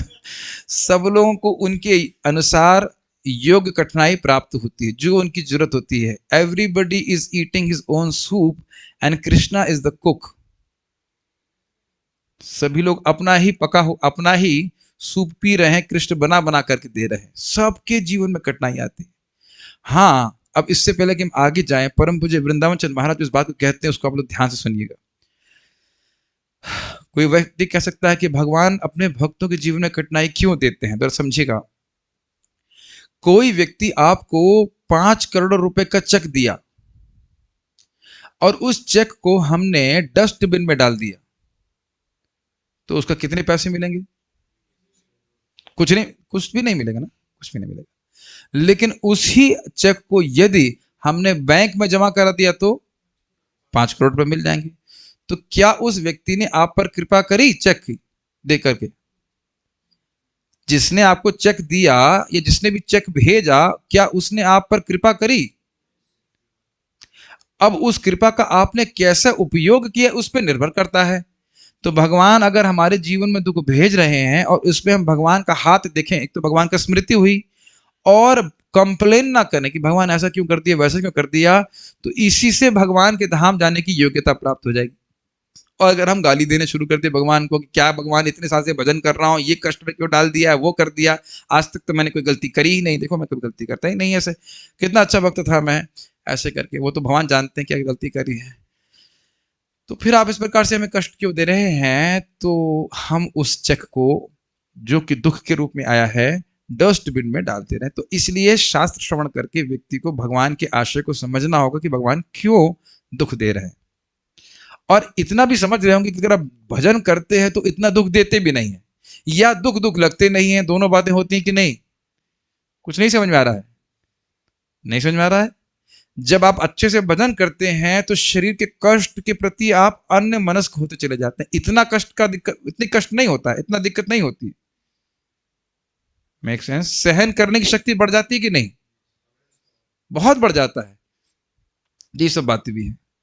सभी प्रकार की हाँ, तो यानी सभी को विपत्तियां आती हैं। सभी प्रकार की अपरिहार्य विपत्तियों का सामना करते हुए मनुष्य को आत्म साक्षात्कार में प्रगति करते रहना चाहिए, क्योंकि मानव जीवन का यही उद्देश्य है। ये लाइन समझ में आ रही है? अपरिहार्य मतलब अब जो कर्मानुसार हमारे जीवन में आनी ही है, जिनका हम प्रतिरोध कर ही नहीं सकते, आएगा ही, आएगा ही, तो हम उसको सहन करें और उसके अनुरूप कहीं कहीं हमको उसके लिए कुछ कार्य भी करना चाहिए। मतलब बीमार है तो ऐसा नहीं बोल रहे हैं दवा मत खाइए, दवा खाइए, लेकिन उसके नाते अपनी भक्ति ना बंद करें। हर भक्त को मैं सभी से प्रार्थना करना चाहता हूँ, हर भक्त को प्लानिंग करनी चाहिए कि मैं कल अपना नाम जप कैसे करूंगा। अगर समझते हैं if you fail to plan we are planning to fail, ये बहुत बड़ी शिक्षा है। भगवान का नाम जब हम रोज कैसे करेंगे, every day we must plan plan. तो आप कहेंगे प्रभु जी आप नए डिवोटी हो इसलिए आपको दिक्कत है, हम लोगों को तो कोई दिक्कत नहीं, आराम से हो ही जाता है। माला हाथ में रखते ही पता नहीं कहाँ 16 माला हो जाती। हमें तो इतनी रुचि है कि क्या बताएं, लेकिन जो भी है हमें तो बहुत डर लगता है। हर दिन हमारी प्लानिंग होती है, जब तक 16 माला नहीं होती है। हमारे महाराज इधर बोलते थे, इधर महाराज जी रहते हैं, hey I am in red, I am in red मतलब मैं रेड जोन में हूँ जब तक माला नहीं होती है। तो इस प्रकार से व्यक्ति को चिंतित होना चाहिए थोड़ी। ये नाम को साथ लेंगे तो सारी विपत्ति से मुक्त हो जाएंगे। कुछ आखिरी की पैराग्राफ। अब देखिए सुंदर बात प्रभुपाद जी कह रहे हैं, चूंकि आत्मा समस्त भौतिक आपत्तियों से परे है, आपत्ति मतलब विपत्तियों से परे है, अतएव तथाकथित विपत्तियां आपत्तियां मिथ्या बतलाई गई हैं। स्वप्न में कोई मनुष्य अपने को बाघ द्वारा निगला जाता देख सकता है और वे इस आपत्ति के कारण चिल्ला सकता है, किंतु वास्तव में न तो बाघ रहता है न आपत्ति, यह तो कोरा स्वप्न है। अब बात सोचिए कि अगर बाघ ने किसी को निगल लिया या किसी की गर्दन काट दी गई है तो क्या वो चिल्ला सकता है? अच्छा, और दूसरा, और अगर गर्दन काट दी गई है तो क्या वो देख सकता है कि मेरी गर्दन काट दी गई है? तो हो क्या रहा है, जो जो सूक्ष्म पुरुष या व्यक्ति दिख रहा है उससे वो अपनी पहचान कर रहा है। हम्म हम्म नहीं समझ में आया? जैसे मैंने उदाहरण दिया था कि मेरे को सपना आया कि मैं चॉकलेट खा रहा हूं, मैं चॉकलेट खा रहा था, आप लोग हंस भी दिए थे, मैं चॉकलेट खा रहा था, मुझे कोई दिख रहा था चॉकलेट खाते हुए। क्या आप लोगों को इस प्रकार का स्वप्न कभी नहीं आया कि रसगुल्ला खा रहा है, ये खा रहे वो खा रहे हैं, आप खा रहे होते हैं, वो एक व्यक्ति है जिसको आप एक्सप्लेन नहीं कर सकते, लेकिन सूक्ष्म रूप से एक व्यक्ति दिख रहा होता है जिसको एकदम आप एक्सप्लेन नहीं कर सकते, उसका रूप है भी और दिख भी नहीं रहा है। स्वप्न इसी प्रकार का तो होता है ना, और वो खा रहा होता है और आप सोच रहे होते हैं कि मैं वहां पे खा रहा हूं, या अच्छा मिल रहा है नहीं मिल रहा है, ऐसी बहुत सारी इच्छाएं के रूप में हमारे स्वप्न आते हैं। कुछ समझ रहे हैं? स्वप्न बहुत स्वप्न के द्वारा बहुत सारी बातें समझाई गई हैं। नहीं समझ में आ रहा आप लोग? कुछ स्वप्न देखते नहीं आप लोग? उसी प्रकार से ये जड़ जागृत अवस्था में भी स्वप्न चल रहा है हमारा, जिसमें हम सोच रहे हैं कि हमने ये उपलब्धि प्राप्त करी है या यह नुकसान हो गया, जबकि आत्मा का इससे कोई संबंध नहीं है। इसी प्रकार जीवन की सारी आपत्तियां स्वप्न तुल्य कही जाती हैं।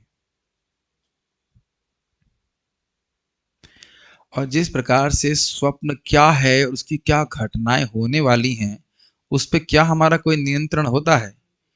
तो उसमें मान लीजिए कोई व्यक्ति हमको मारने के लिए दौड़ रहा है AK-47 लेकर के, तो बड़ा खतरा है।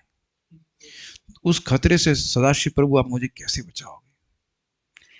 जोर से बोल के हरे कृष्णा कृष्णा कृष्णा हरे हरे, हरे रामा राम राम हरे हरे। इस शब्द के द्वारा जब कोई कहेंगे अरे सुकृष्ण दास जी मंगल आरती के समय हो गया, कहाँ भाग रहे हैं आप, क्या सो रहे हैं? अच्छा, ना AK-47 ना कोई, हमें तो खाली स्वप्न देख रहे थे। यही बात क्या नारद जी के प्रसंग में आप नहीं याद किए हैं कि केवल अज्ञान के कारण मैं सोच रहा था कि मैं ये शरीर हूं, सूक्ष्म और स्थूल। याद आ रहा है आप लोगों को? जैसे अविद्या निवृत्त हुए ना, कुछ भी नहीं हूं मैं तो। और आप ये भगवान के नाम उच्चारण के द्वारा जानते हो कि अविद्या से हम निवृत्त होते। कई बार ये प्रश्न करते हैं, आपको IIT छोड़कर कोई दुख नहीं हुआ? IIT छोड़ के मतलब छोड़े तो नहीं, IIT पास कर ली थी, लेकिन नौकरी छोड़ने का कोई दुख नहीं हुआ, इत्यादि इत्यादि। क्या दुख है? वो सब ज्ञान है पूरा। स्वप्न में आत्मा सोच रही है कि मैं बीटेक कर लिया, मैं ये कर लिया, मैं वो कर लिया। अब जिसको ज्ञान नहीं, वो तो मेरी बात को स्वीकार नहीं करेगा, लेकिन यही बात बोल रहे हैं, आपत्तियां स्वप्न तुल्य कही जाती हैं।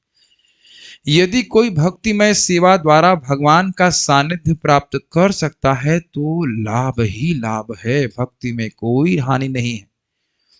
नवधा भक्ति से, लास्ट की लाइन प्रभुपाद जी की बहुत सुंदर है।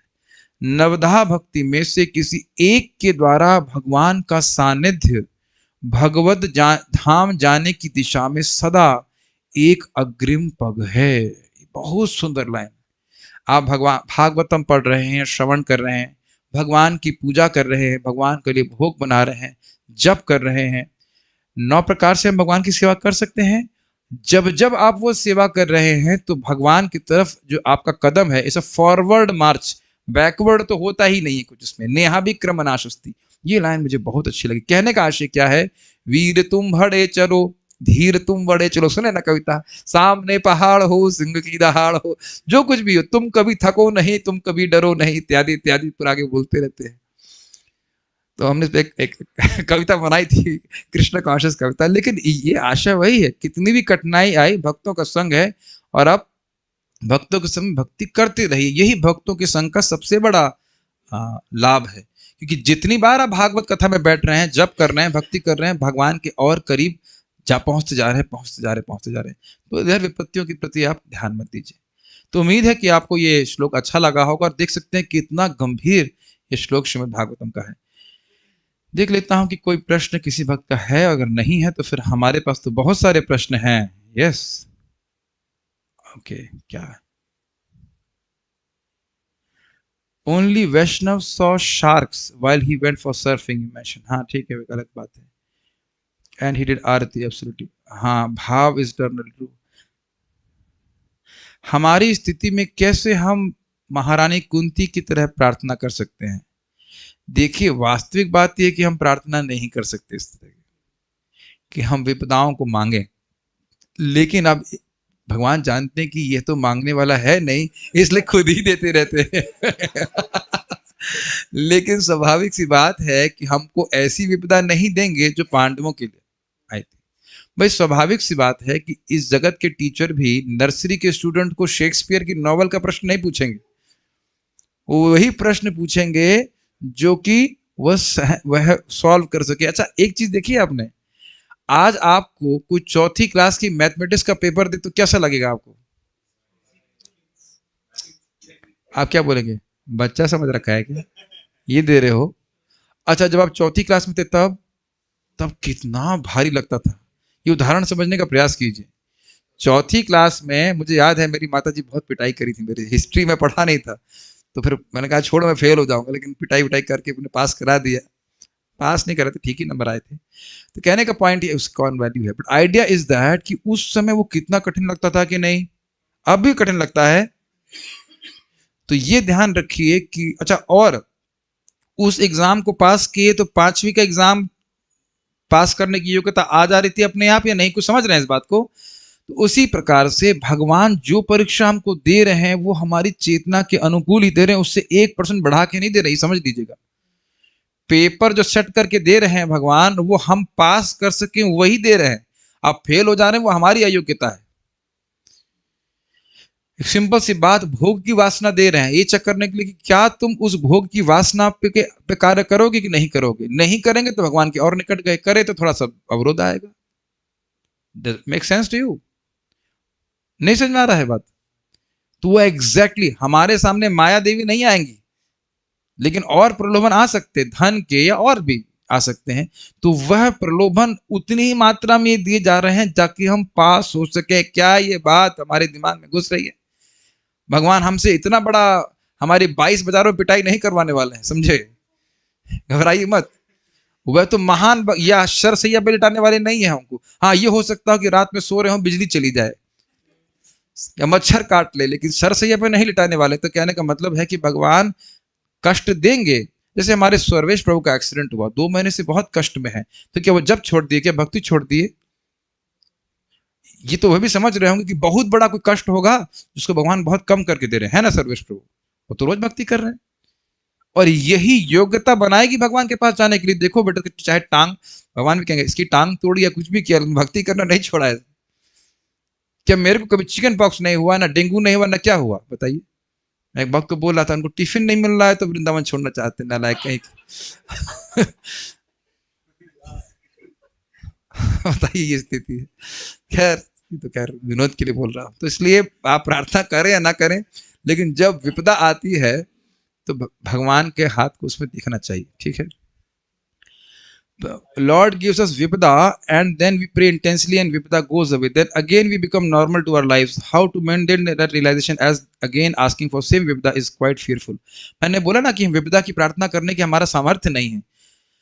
हमें केवल इतना प्रार्थना करना चाहिए कि भगवान हम आपके सच्चे भक्त बन सकें। ये प्रार्थना तो कर सकते हैं ना, सुख दुख हानि लाभ जो कुछ भी है उसमें हम बराबर बन सकें। और इसको भक्ति ठाकुर जी कहते हैं कि भगवान के नाम उच्चारण से, नामेर प्रभावे, क्या है वो श्लोक,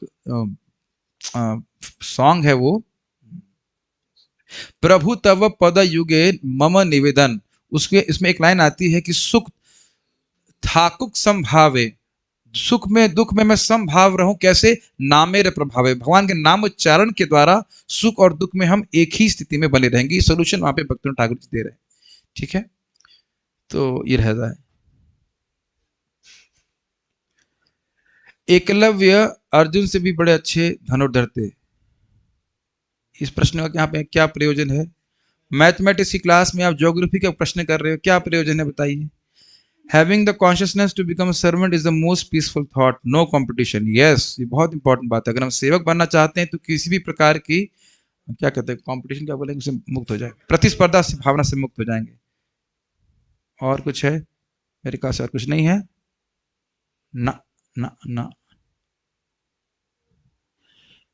तभी तो इस्कॉन से दूर रहने को कहते हैं। ना ना ना ना ना, आपने इसलिए लिखा, तभी तो इस्कॉन के डोर पे रहने को कहते हैं। डी डबल ओ आर लिखा है। तभी तो इस्कॉन के डोर पे रहने को कहते हैं ताकि मुक्त हो जाओ। वो से नहीं, वहां पे के होना चाहिए। तभी तो इस्कॉन के डोर पे रहिए, दरवाजे पे लगे रहिए, प्रसाद मिलेगा, भक्ति मिलेगी, सब पार हो जाओगे। ठीक है, वी आर, और कुछ नहीं है।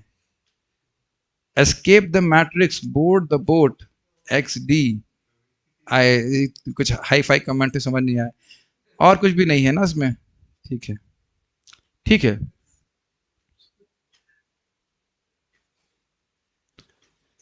ओके। इस वक्त जब मैं इनिशियल स्टेज ऑफ भक्ति में हूं तो ये कैसे मालूम हो कि कष्ट पूर्व जन्म के कर्म हैं या भगवान की कृपा? देखिए, एक नाम उच्चारण से ही सारे कर्म ध्वस्त हो जाते हैं। तो भक्त के जीवन में जो भी कष्ट आ रहा है वो भगवान के नियोजन से ही है, ये समझ लेना होगा। इसमें शुरुआत और आगे की बात नहीं। जिस दिन से नामोच्चारण किया था अजामिल ने, उसी दिन से भगवान की मति थी कि ये व्यक्ति मेरा है और इसकी रक्षा मैं करूंगा। और उस वक्त उसकी दीक्षा भी नहीं हुई थी सपोजिटली। तो इसलिए ये नहीं सोचना चाहिए। ठीक है, अब हम लोग, बहुत प्रश्न आप लोगों ने कर लिए, अब हमारी बारी है। प्रहलाद महाराज किस कैटेगरी में थे? मतलब प्रहलाद महाराज कहां से आ गए? अब मुझे कुछ सुनाई नहीं पड़ता अगर माइक पे नहीं बोलते। माइक बोलो। हाँ जी। प्रहलाद महाराज ने कभी भगवान से प्रार्थना नहीं किया था विपद के लिए, या मतलब उनको उनको कोई, वो तो शुरू से ही थे ऐसे। अच्छा, ये कह रहे हैं कि प्रहलाद महाराज ने विपदा के लिए कभी कोई प्रार्थना नहीं किया, तो इसलिए भगवान ने क्यों भेजी, ये प्रश्न है। फिर क्या प्रश्न है?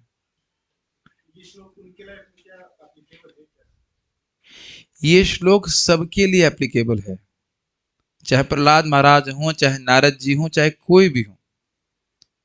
ध्रुव महाराज के जीवन में कोई विपदा नहीं आई, आप लोग ना उसको पढ़कर निकल जाते हैं। एक क्षत्रिय के लिए इस प्रकार का अपमान कि उसके पिता की गोद से उसको नीचे हटा देना, बहुत बड़ा दुख था उसके लिए। वो रो रहे थे और उनकी माँ भी बिल्कुल हताश थी, वो रो रही थी। पढ़े नहीं इसको, आगे जाके कितना बड़ा फायदा हुआ। गजेंद्र, अब देखिए इंद्रद्युम्न महाराज ध्यान, हाँ इंद्रद्युम्न महाराज ध्यान कर रहे हैं, कोई अपराध नहीं है, और अकस्मात एक विपदा आ जाती है कि शाप दे दिया था, गजेंद्र बनने के लिए बोल देते हैं। चित्रगुप्त महाराज ने कौन सा अपराध किया? खाली कहने के लिए था, मजाक कर रहे थे शिव जी से, कोई अपराध नहीं। इतनी बड़ी विपदा आ गई कि असुर बनना पड़ा।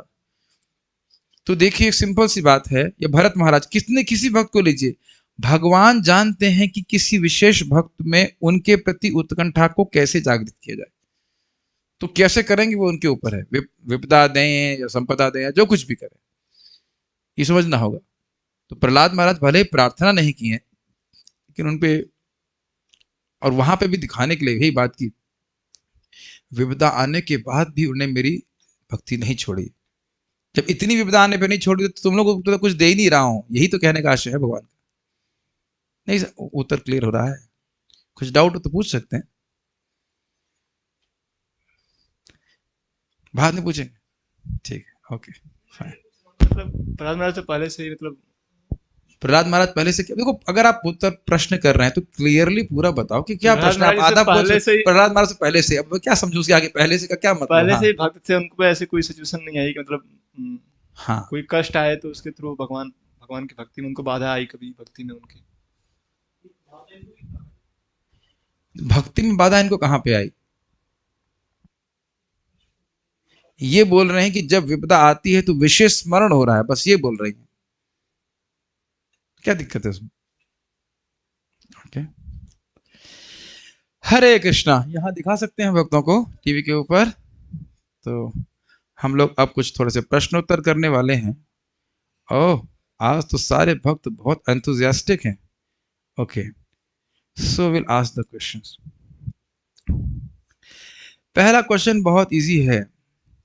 क्या जिन जिन विपदाओं का वर्णन पिछले श्लोक में किया गया था उसकी कंप्लेन कर रही हैं माता कुंती यहाँ पे कि भाई आप, हम जैसे भक्तों को भी आपने बहुत दुख दिया।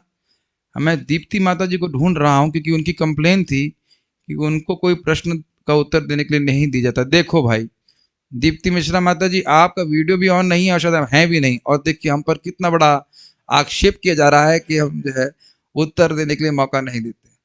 इंदिरा माता जी, would you like to answer?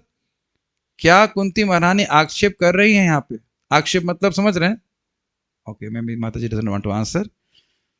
Okay, who will like to? Priya Shravasi, Janaki माता जी and okay will give Akinchan. Akinchan, Hare Krishna, yes. इसका ऑडियो उधर ऑडियो लीव कर दीजिए तो फीडबैक होगा, यहाँ से आवाज आएगी। हाँ जी बोलिए। हरे कृष्ण प्रभु जी। प्रभु जी, यहाँ पे जो है कुंती महारानी ये प्रार्थना कर रही हैं कि आपने जितनी भी विपदाएं दी हैं हमें अभी तक, वो मेरे पास बार बार आएँ और पुनः पुनः आएँ, ताकि हम जो है आपका बार बार स्मरण कर पाएँ। ये तो यानी कोई कंप्लेन नहीं कर रहे हैं, कंप्लेन ठीक नहीं है, कर रही हैं। ओके। इसमें ऐसा कर दीजिए, कुछ जो कोई व्यक्ति बोले तो वो स्पॉटलाइट पे आ जाए तो भक्त व्यक्ति, आप तो कुछ उनकी हेल्प करो तो अच्छा है, सब लोग भक्त देख पाएंगे। घबराइए मत, हमारे भक्त बड़े करुणामय हैं, गलत उत्तर होने पे कोई हंसेगा नहीं, और हंसेगा भी तो आपको सुनाई नहीं पड़ेगा, घबराइए मत, ठीक है। विपदा संतु कहने से क्या आश्रय है? सर्वेश प्रभु, यस, गो हेड। हरे कृष्ण प्रभु जी। विपदा संतु का अर्थ है यहाँ पे कि जितनी भी विपदाएं पिछले श्लोक में बताई गई हैं वो सारी आए, उसमें ऐसा नहीं कि कोई सेलेक्टिव हो या ये वाली आए ये ना आए। हाँ, ये वाली आप दोबारा भेज सकते हैं, वो वाला दोबारा आइटम नहीं। जैसे महाप्रसाद आता है ना तो हम लोग मिठाई ले लेते हैं और फिर जो राइस बचाता है कहते हैं बेटा शुभम तू खा लेना, है कि नहीं? तो ऐसा नहीं है, ऐसी कृपा नहीं, ठीक है, ये चीज नहीं हो रही, ठीक है। आगे, अच्छा चलिए, ये थोड़ा कठिन प्रश्न है, ये रियली थोड़ा कठिन है। भगवान को यहाँ जगत गुरु कहने का क्या आशय है? क्यों जगत गुरु के रूप में वो कह रहे हैं? एक मिनट रुकिएगा। Chat should be directed only to me so that nobody can get answers for it. Hold on, okay. Amrit Babu, finally, yes, will give you chance, will give you chance my dear boy, yes. ये कैसी विपदा आ गई? What is this? आपकी आवाज बिल्कुल ठीक नहीं आ रही है। हाँ जी, अभी आ रही है प्रभु? नहीं प्रभु जी, ये बारंबार ये विपदा नहीं नहीं आ रही है, sorry sorry sorry. Okay, no problem, will give अब आ रही है चांस। प्रभु? हाँ अब ठीक है, ओके गो हेड। हाँ जी प्रभु, आपने जगत गुरु का 2-3 अर्थ बताया था। एक अर्थ जो मैं बता सकता हूँ कि भगवान जगत गुरु, मतलब कुंती महारानी भगवान को जगत गुरु इसलिए बोल रही हैं क्योंकि भगवान अपने भक्तों को बार बार विपत्ति देकर उन्हें परमानंद की प्राप्ति कराने के लिए प्रेरित करते हैं। जैसे जैसे कि एक गुरु अपने शिष्य के प्रति करते हैं कि उन्हें एक परीक्षा लेते हैं सिर्फ इसलिए क्योंकि वो प्रमोशन पाकर अगले क्लास में आ पाए। उसी प्रकार कुंती महारानी भगवान को जगत गुरु की उपाधि दे रही हैं क्योंकि वो अपने भक्तों को बार बार कष्ट देते हैं ताकि वो परमानंद की तरफ उन्मुख हो सके। ओके। अच्छा, ये तो प्रभु जी ने उत्तर दिया, बिल्कुल सही उत्तर है। इसको जरा जो बाल प्रबोधिनी में सुना था वो आपने, उसको अगर आप रिपीट कर दें तो मैं बहुत प्रसन्न होऊंगा। कुछ याद आ रहा है? अंजन अंजन अंजन, प्रॉम्प्ट कर रहा हूँ। अंजन अंजन अंजन अंजन, कोई नहीं बोल पा रहा है। हाँ अरे हाँ ओपन बुक एग्जाम है भाई। प्रियंका माता जी, only she, Sarvesh Prabhu will give chance to Priyanka Mataji, and then Priyesh Prabhu Hare Mataji, Krishna next question will come to you. हरे हाँ कृष्ण जी, प्रभु जी आपने yes. बताया था जब विपत्ति आती है फिर भगवान फिर गुरु बनकर हमको मतलब आंख में अंजन जैसा देते हैं, ज्ञान देते हैं कि अब इससे अब मेरे पास कैसे आना इस विपत्ति की वजह से, जैसे कि भगवान आ जा पाए। तृप्ति नहीं हो रही है। वयम तो ना वितृप्यामः, हम अन्य लोग तृप्त हो सकते हैं लेकिन हम तृप्त नहीं हो रहे हैं। Okay, will give chance to Hari Smriti माता जी and then will give, this is little tough what I expect from duties. Please go ahead. Hare Krishna Prabhu जी।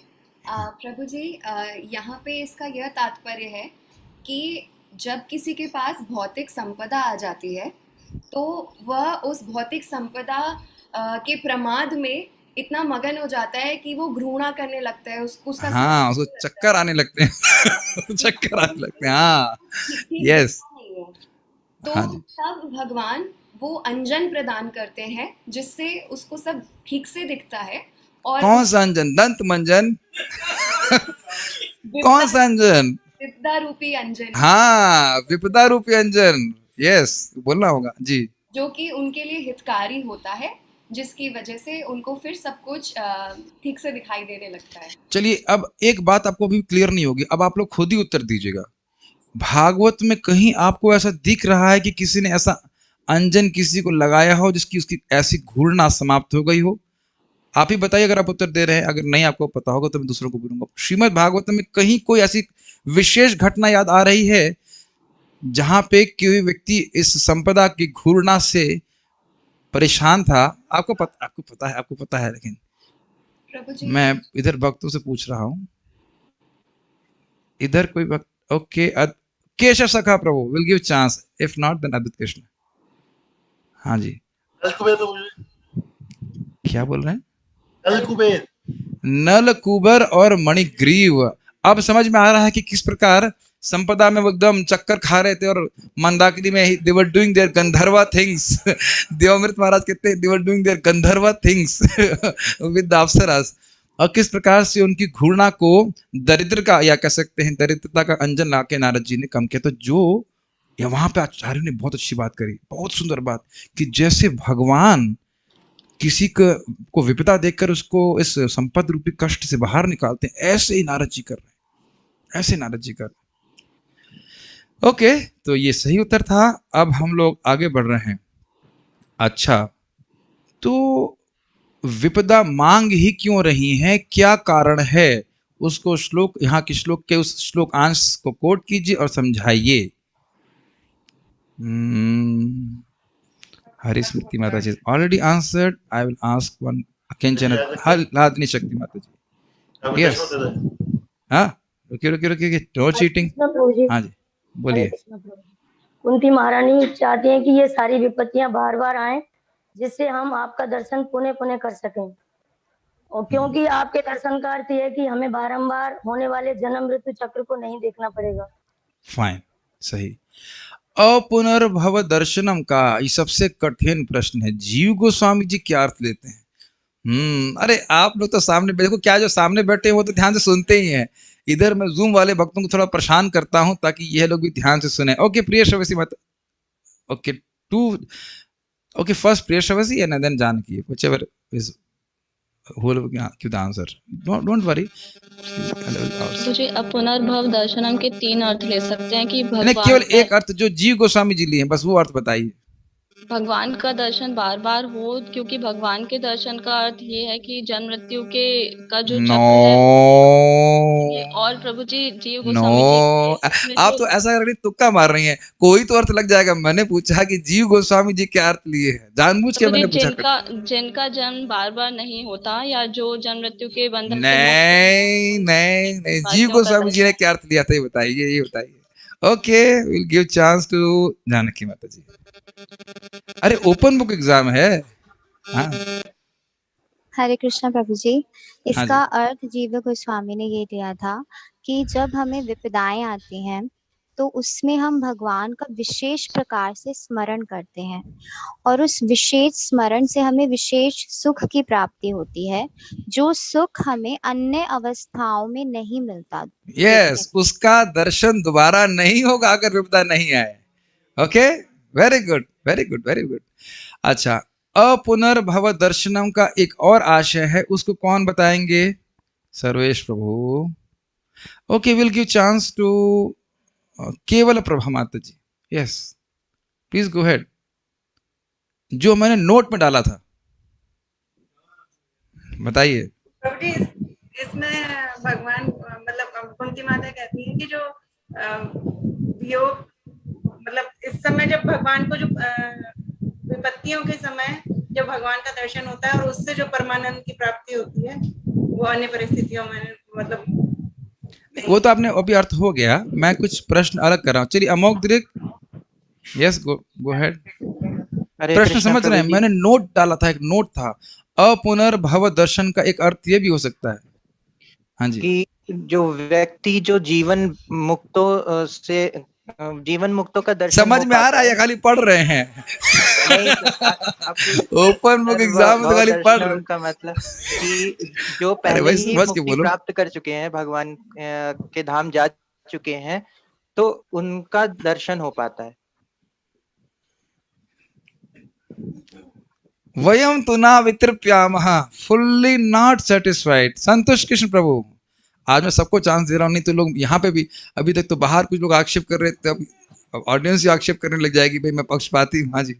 एक तो हरे कृष्णा प्रभु जी, हाँ, एक तो आनंद की प्राप्ति होती है और प्रश्न क्या है? प्रश्न क्या है? प्रश्न ये है कि मैंने नोट में बताया था कि एक नोट ऐड किया गया था, एक आचार्य की टीका थी कि अपुनर्भव दर्शनम का एक विशेष अर्थ है। सर्वेश प्रभु, anybody else on the other screen? Oh, Kanupriya माता ji, okay, will give you chance. हाँ जी, बोलिए। प्रभु जी, व्यक्ति को जीवन मुक्तों का दर्शन हो पाता है क्योंकि वह मुक्त होकर भगवान के धाम चला जाता है। हाँ, अपुनर्भव, जिन लोगों का दोबारा जन्म नहीं होता उनका दर्शन होता है भगवान का दर्शन प्राप्त करने से। अभी मैं बहुत सारे प्रश्न कर दूंगा। अब इसके संबंध में मैंने क्या बोला था? भागवत से मैंने कुछ बोला था कि भगवान के दर्शन से जीवन मुक्तों का दर्शन होता है। किसी को कुछ याद है? वैसे तो बहुत कठिन हो गया प्रश्न, फिर भी नहीं उत्तर कर पाएंगे, छोड़िए। अच्छा, अभी मैं बहुत सारी बातें बोल रहा था। हाँ, अब हम प्रभुपाद जी के तात्पर्य में जाते हैं और प्रभुपाद जी कहते हैं कि लोग इस जगत में समस्याओं से समझौता कर रहे हैं। इसका कारण क्या है? इसका मतलब क्या है? इसकी व्याख्या कीजिए। आज हम बहुत सारे प्रश्न करने वाले हैं। आज आप लोग वाकई विपत्ति में हैं। बहुत सारी बातें सीखी हैं। ये तो हमने हाईलाइट करके सिखाए थे ना, समस्याओं से समझौता कर रहे हैं। अकिंचन कृष्ण प्रभु, हरिस्मृति माता ji, Amrit Prabhu, whom others I can see, Amok Dev Prabhu, and anybody else? Deepti Sharma माता जी, okay, you had not spoken, we'll give her chance, and then others, if she cannot answer, then we'll give chance to the. हरे कृष्णा प्रभु जी, इसमें बताया गया है कि अल्पज्ञानी जो व्यक्ति होता है वो इन आपत्तियों से के साथ समझौता करता है। वो सोचता है कि एक प्रॉब्लम को मैं दूसरी मतलब सॉल्यूशन से सॉल्व कर सकता हूँ। और इसमें आपने पीठ वाला एग्जांपल दिया था कि व्यक्ति अपनी मतलब आग लग रही होती है तो बोलते मेरी पीठ जल रही है, तो वो आप पलट कर बैठ जाओ। ये वाला एग्जांपल जी आपने दिया था इसमें।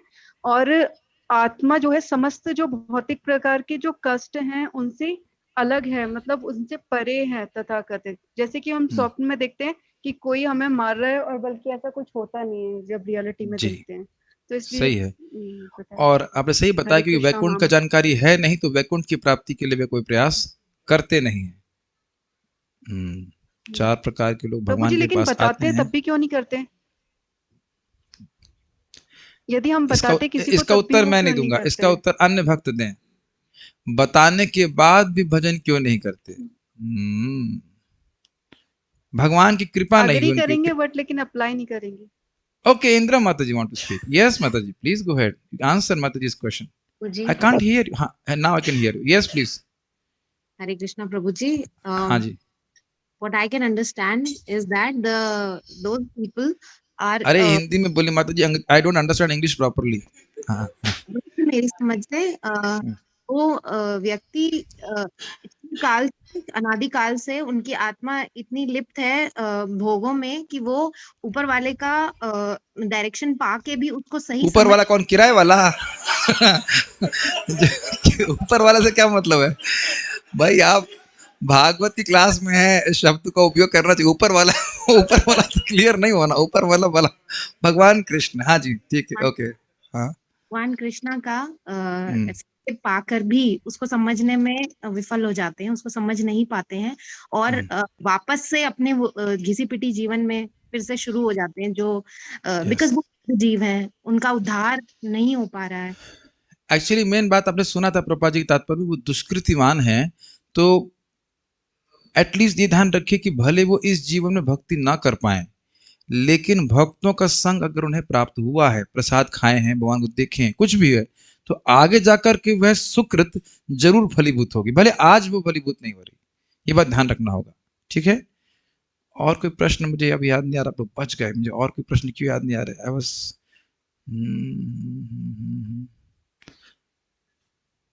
घूरना वाली बात तो हो गई, माधुर का हो गया, विपत परमानंद इत्यादि। हम ठीक ठीक ठीक ठीक है, तो आज आपको हम छोड़ दे रहे हैं। इसके अलावा तो मुझे कुछ याद नहीं आ रहा है। हाँ, वाह, ये श्लोक समाश्रिता ये पद पल्लव प्लवम, कुछ कुछ याद आ रहा है कि ये किस प्रकार से भगवान के चरण कमलों की किससे उपमा दी और कि शरण लेके क्या होता है। अगर कोई बता दे तो उसको 100 मार्क्स दिए जाएंगे। Okay, Narad Priya Prabhu, first time you are speaking, we will give you chance, why not? Yes, go ahead. Hare Krishna Prabhu ji, आपने बताया था प्रभु जी, भगवान की शरण जो ग्रहण करते हैं, जो व्यक्ति भगवान की शरण ग्रहण करता है वो जन्म मृत्यु के चक्र से छूट जाता है। और जो अविद्या रूपी नाव है प्रभु जी, अविद्या रूपी नाव, क्या कोई यहाँ पे हार्ट का स्पेशलिस्ट है? मुझे हार्ट स्ट्रोक हो रहा है। अविद्या रूपी नाव, अरे ये तो लोहे की नाव है जिसपे हम लोग अनादिकाल से सवार है, वो डूब ही रही है। अविद्या नाव नहीं है प्रभु जी। आप कौन सा कैंप ज्वाइन कर लिया? आपने संप्रदाय चेंज कर लिया लग रहा है। अविद्या रूपी नाव कहाँ से आ गई? चलिए खैर, बोलिए बोलिए। चरण कमल नाव के समान है, जैसे ही हाँ, अभी ठीक है, भगवान का चरण कमल नाव के समान है। आगे बोलिए। जैसे ही कोई व्यक्ति उनका स्मरण करता है, ध्यान करता है, तो वो जैसे बछड़े के खुर के समान आपने बताया प्रभु जी, जैसे एक बछड़े का खुर होता है उसको पार कर देते हैं, तो उसी समान इस सागर को पार कर जाता है। वयम तु नावित्रिप्यामा, I am not fully satisfied but it's a good effort. Okay, let us see who can give. Okay, will give chance to Harismriti माता जी, and I would like devotees to refine upon it, because मुझे नहीं लग रहा है कि एक ही बार में सब लोग सही उत्तर दे पाएंगे। क्योंकि गो अहेड। प्रभु जी, इसमें आपकी आवाज थोड़ा कम आ रही है। हाँ जी प्रभु जी, इसमें ये समझाया गया था कि यह जो जगत में जो जन्म और मृत्यु का जो चक्र है, ये सागर रूपी है और उसी की तरह अथाह है। तो इसमें जब हम भगवान के चरण कमल रूपी नाव पे अगर सवार हो जाते हैं, तो ये अथाह सागर भी उस प्रकार पार करा देते हैं भगवान, जिस प्रकार एक गाय के बछड़े के खुर का निशान का जो साइज होता है, उसको इंसान जिस प्रकार सहजता से पार कर जाता है, उसी प्रकार भगवान के चरण कमल रूपी नाव में हम सवार होके इस भवसागर को भी पार कर जाते हैं। गुड, लेकिन हाँ बोलिए, जब आप पूरा एग्जॉस्ट कर लीजिए, फिर will also want something more on this श्लोक। वेरी गुड श्लोक, हाँ बोलिए। और इससे यह होता है कि जो व्यक्ति ये पार कर जाता है, फिर उसका इस भौतिक जगत से कोई सारोकार नहीं रह जाता है, वो वैकुंठ का अधिकारी हो जाता है, वो सीधा भगवान के धाम पहुंच जाता है। गुड, एक दो पॉइंट आप बताइए कि इसमें इस जगत के बारे में क्या बात बोल रहे हैं, इस श्लोक में क्या बात बोल रहे हैं? पदम पदम पे प्रभु, हाँ। प्रभु यहाँ पे पद पद पे संकट है। और अमेजिंग बात है कि हर संकट से हम समझौता करने के चक्र में पड़े हुए हैं। और वो स्थान कैसा है? वो संकट से मुक्त है, वहां पे एक भी अरे ये तो बड़ी दिक्कत हो जाएगी। क्या वहां कोई संकट नहीं होगा? वहां कोई कंपटीशन एग्जाम हमें नहीं देना पड़ेगा नौकरी प्राप्त करने के लिए? ओह, कोई संकट नहीं, इज इट नॉट? तो क्या हमें उसके लिए प्रयास नहीं करना चाहिए? चलिए, तो आप समझ गए कि प्रयास करना चाहिए। मैं पूरी तरह तृप्त हो जाऊंगा अगर कोई इसकी संस्कृत समझा सके। तो वैसे तो मुझे लग रहा है बहुत कठिन हो जाएगा। बहुत इजी लग रहा है, संस्कृत श्लोक दिख रहा है आप लोगों को? कोई ट्राई करना चाहेगा जूम पे? जानकी माता ji, okay, will give you a chance. This is a really tough question. जितना भी कर पाए विल अप्रिशिएट। हाँ, समाश्रिता का अर्थ है आश्रय लेना। पद पल्लवम अर्थात भगवान के चरण कमल, और प्लवम अर्थात नाव। महत पदम मतलब ये जो पूरा जगत है। पुण्य यशो मुरारे, अगर भगवान के यश, ये मुझे क्लियर नहीं है लेकिन थर्ड लाइन में बता सकती हूँ। ओके, भवाम बुद्धि मतलब ये जो भव सागर है, इसको उसी प्रकार से पार कर लेता है जैसे वत्स पदम, जैसे जो एक वत्स का पद होता है उसको पार किया जाता है। परम पदम अर्थात जो वैकुंठ है उसकी प्राप्ति करता है। वह स्थान ऐसा है जहाँ पर पदम पदम यद विपदाम न तेषाम, जहाँ किसी भी पद पे कोई विपदा नहीं है। थोड़ा सा मिस्टेक हुआ, वह उस स्थान पे, इस भौतिक जगत में नहीं रहता जहां पद पद पे विपदा है। Good good, amazing. अब देख रहे हैं कि भाषा सुनने से कैसे समझ में आ जाती है। मैं नहीं समझता, आपने संस्कृत बहुत पढ़ी होगी। सेकंड लाइन का अर्थ है महत पदम, भगवान के चरण कमलों में ही पूरे जगत आश्रय लिया हुआ है। ये महत पद का अर्थ है। पुण्य यशो मरारी, भगवान उन मुरारी का, वो भगवान कौन से हैं? मुरारी, जो मुर नामक दैत्य को मारने वाले हैं। अब किसी की लास्ट प्रश्न है।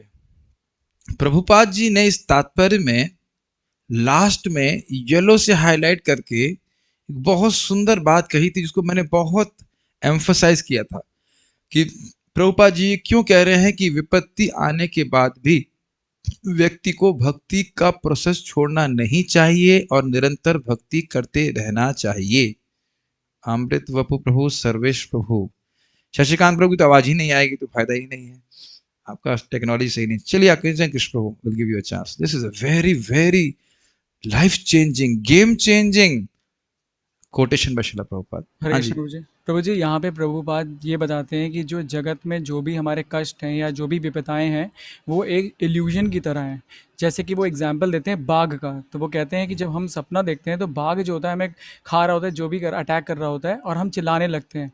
परंतु जो जो ज्ञानी पुरुष है, जिसके पास ज्ञान है, वो ये समझ जाता है कि ये जो जगत है वो एक तरह का एक मिथ्या है और हमें जो है भगवान का शरण लेना चाहिए। आपने गलत नहीं बोला, लेकिन मेरा रिएक्शन है वयम तू ना वितृप्याम, नॉट सेटिस्फाइड। स्टिल आप लोग ध्यान नहीं दिए, लास्ट लाइन को मैंने कितना एम्फसाइज किया। सर्वेश प्रभु, ये प्रभु जी, इसमें प्रभुपाद जी ने बताया था कि जब भी हम नवधा भक्ति में से किसी एक के द्वारा भगवान का सानिध्य प्राप्त करते हैं तो ये सदा एक मतलब फॉरवर्ड मार्च होता है, अग्रिम पद होता है उस रास्ते पे आगे बढ़ने के। पीछे नहीं जा रहे हैं, तो विपत्तियों के कारण आगे पूरा कीजिए, पूरा कीजिए। अरे म्यूट क्यों कर रहे हो भाई? हाँ हाँ जी। हाँ, तो इसमें ये बताया गया था कि वो जो है एक फॉरवर्ड मार्च है, मतलब भगवत धाम जाने की दिशा में सदा जो है एक अग्रिम पद है।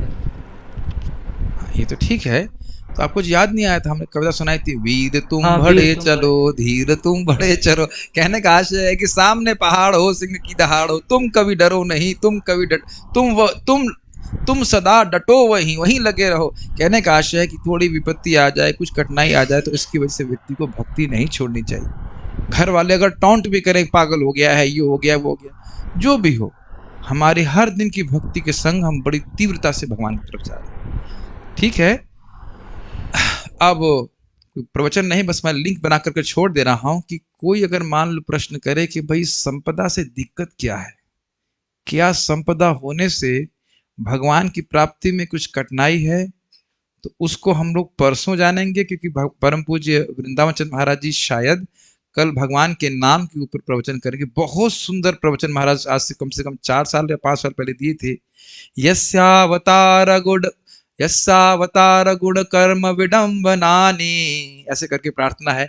अगर भगवान मतलब महाराज जी चाहे तो देंगे, मतलब बोल तो दिए हैं, भगवान के नाम के ऊपर है। कल आप लोग का स्वागत है। वैसे तो संडे को आप लोग कम आते ही हैं, संडे को अधिक व्यस्त रहते हैं मुझे पता है, लेकिन फिर भी अगर आना चाहें तो आप आ सकते हैं। और फिर नहीं तो हम लोग संडे को अगर महाराज जी नहीं करेंगे तो हम लोग उसको डिस्कशन करेंगे, और नहीं तो मंडे से हम शुरू करने वाले हैं कि किस प्रकार से संपदा बहुत अधिक होने से भगवान की भक्ति करने में व्यवधान आता है, तो इसलिए भगवान उसको हटाते हैं। आज बहुत लेट हो गया तो मैं पारायण नहीं करूंगा। So we shall stop the